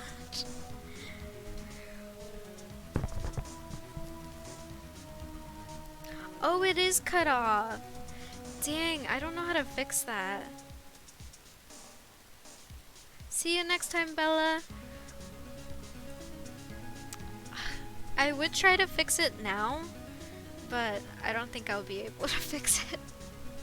I'm upsetty. I didn't think it would be cut off like that. Oh well, I'll figure it out later. Her name was Misty Faye. Faye? Indeed, she was Maya's mother. She had been investigating a murder at the bequest of the police, and she failed. As a result, the police called her a fraud. This is what Maya was talking about the other day. I did all I could for her, and in the end, cleared her of wrongdoing. That murder case, however, remains unsolved to this day. That case is the DL6 incident. Reason for blackmail. But why are you being blackmailed over this, Mr. Grossberg? The DL6 incident was top secret at the time. It made sense. The police didn't want people to know they were using a medium. They couldn't let people know. But one person found out. I told him. You told Wright? He offered me riches. It is an embarrassment to me now. Because I talked, the police were marked, and far and wide. In secret, they began looking for the one who sold them out. Of course, White heard about that, and it came to me. Only this time, the offer was blackmail. I see. White controls the law of the city as he sees fits. Yet, if you could still challenge him, have a close look at Maya's office. Maya's office? She followed his every move for years. She may have recorded something of what she found. Alright, okay, I guess I gotta go to Maya's office. It's funny looking at this room. It seems so normal. Hard to imagine a murder took place here. Miss Grossberg said there would be clues.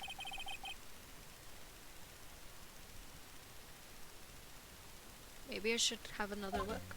Alright. I'm guessing it'd have to be here. All of the cases the chief had ever worked on are filed here. I'm gonna talk normal, sorry. They're in alphabetical order. Let's take a look. Which file should I look at? It would be in D, wouldn't it? Let's see if there's an A record in this file that catches my eye. A, B, F, Misty Faye. That's Mia and Maya's mother. Should I look at it? Read it. I have tarnished the Faye name, leaving only these words: my mother vanished. I was determined to find the ones who had made my mother blame herself in this way. Using the power that runs in my family, I held an audience with the dead. Finally, the names of two men surfaced. One was Marvin Grossberg, a lawyer who sold my mother information for riches. The other was the man who sold that information to the press. This parasite who makes his fortune on threats and coercion. His name is... the record stops there. So Mia knew Grossberg.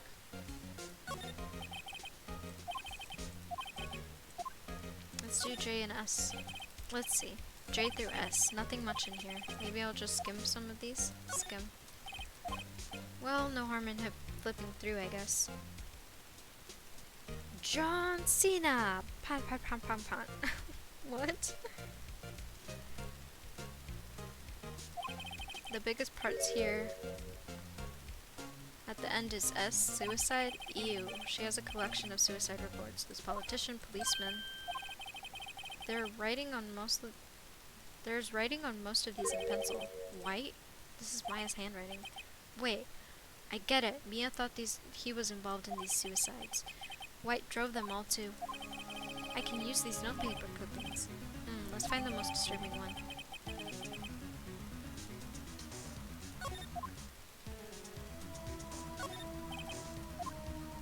Check them. Let's check the last one. T. I know, W for white. The entire W section is missing. Was it taken? I guess so, I wouldn't be surprised.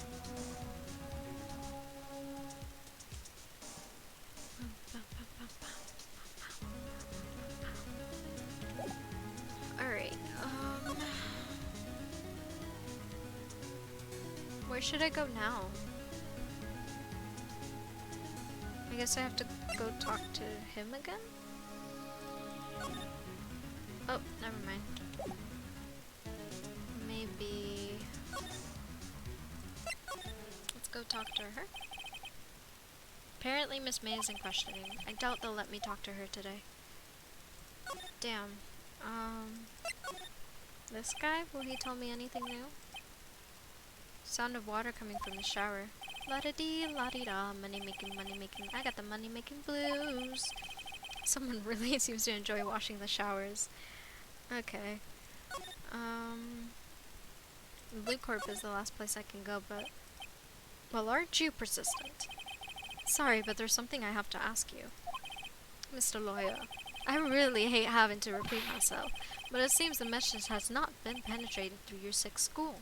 Stop bothering me. If you try my patience further, I fear a nasty incident may occur. Do I make myself clear? Transparent.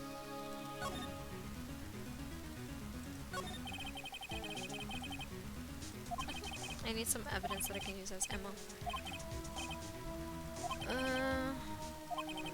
It's okay to indulge in my cosmopolitan sense of cosmopolitan sense of humor. I will not think less of you.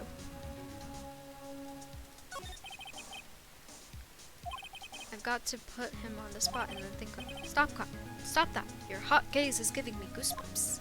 I forgot to put this guy on the spot and click. What's the matter? You seem distressed. Okay, can I use...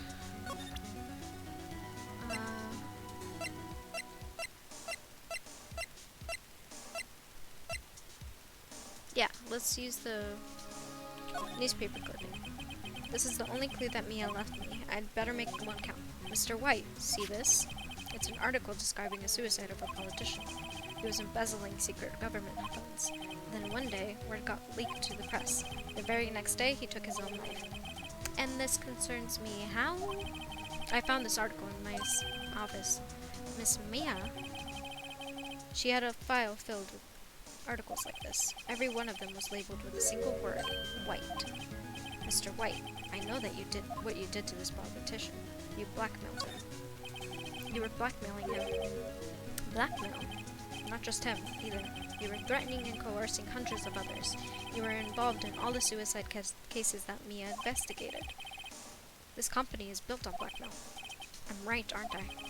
What a bizarre accusation. Mr. Wrong. What is it that you should be doing now? Investigating me? No. I think not. You should be searching for the one who killed Miss May. Secretary's office, hello. Mr. Wrong will be leaving now. Yes, sir. I'll send someone right away. Wait a second, Mr. White. You're wrong. Excuse me? What should I be doing now is going after you. Just what are you insinuating? Mia was on to you. She was keeping tabs. And for this reason, you had April May tapping her phones. Then Maya was murdered, and all the documents about you mysteriously disappeared. So, the culprit would be... Even a child could work it out, Mr. White. You did it. Secretary's office. We won't be needing an escort for Mr. Wrong. Instead, please connect me to the public prosecutor's office. Of course, sir. One moment, please. White? That you? What are you doing calling me at a time like this? I have to sneeze. 1 second.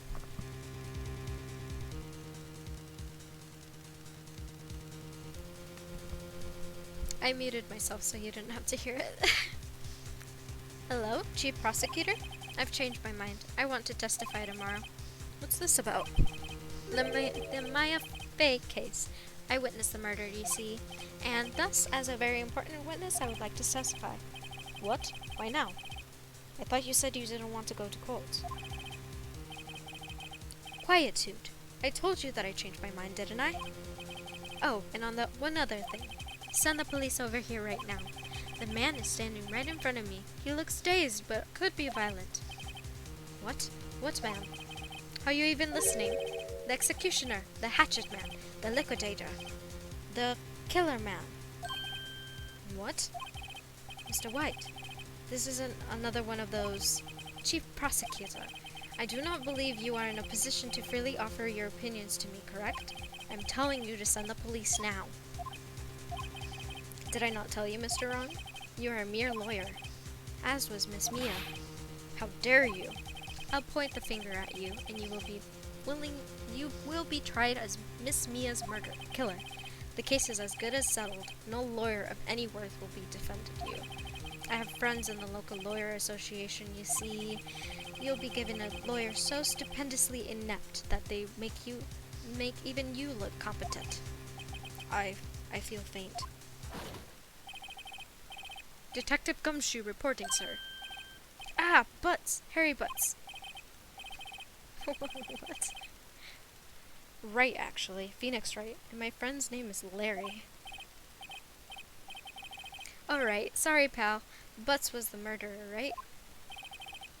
Detective Gumshoe, I present to you the man who killed Miss Mia Fey.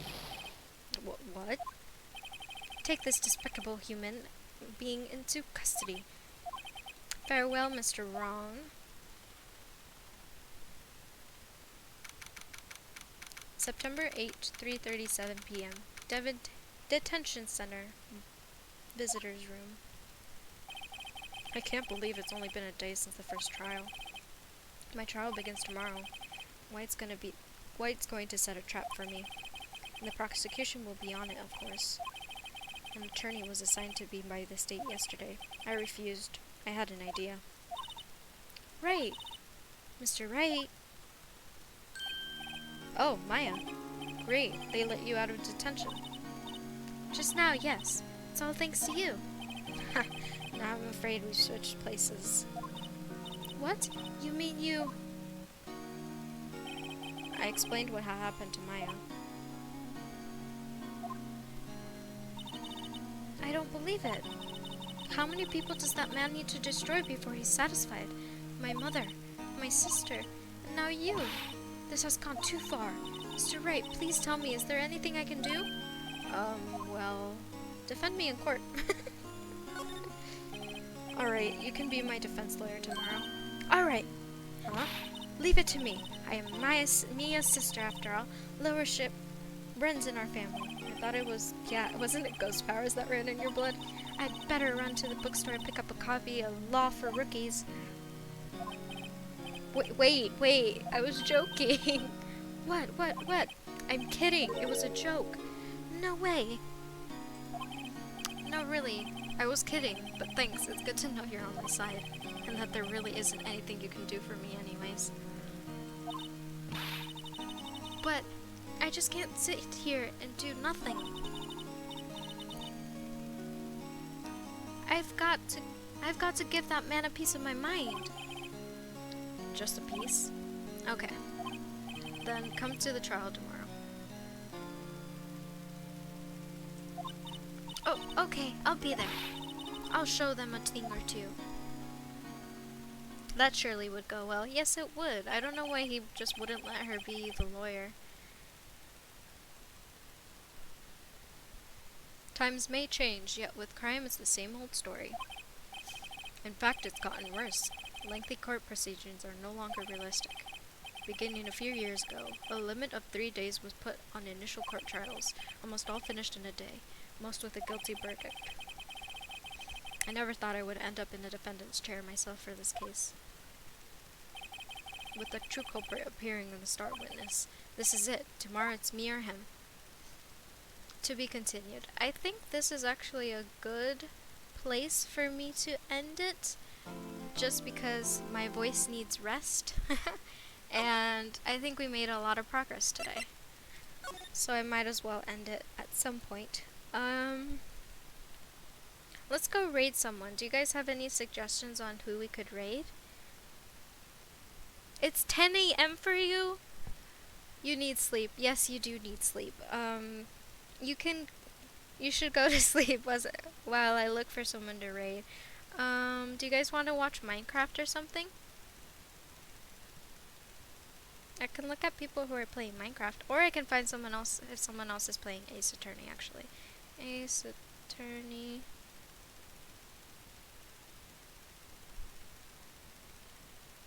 Minecraft. Raid someone that is playing Night in the Woods. Ooh, Night in the Woods or Minecraft. Those are good, both really good options. Okay, I want to see if anyone's playing Night in the Woods though.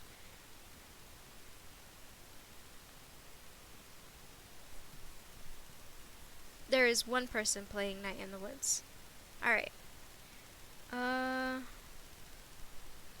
Let's see if I remember to do this. It's /raid. Do I have to put at?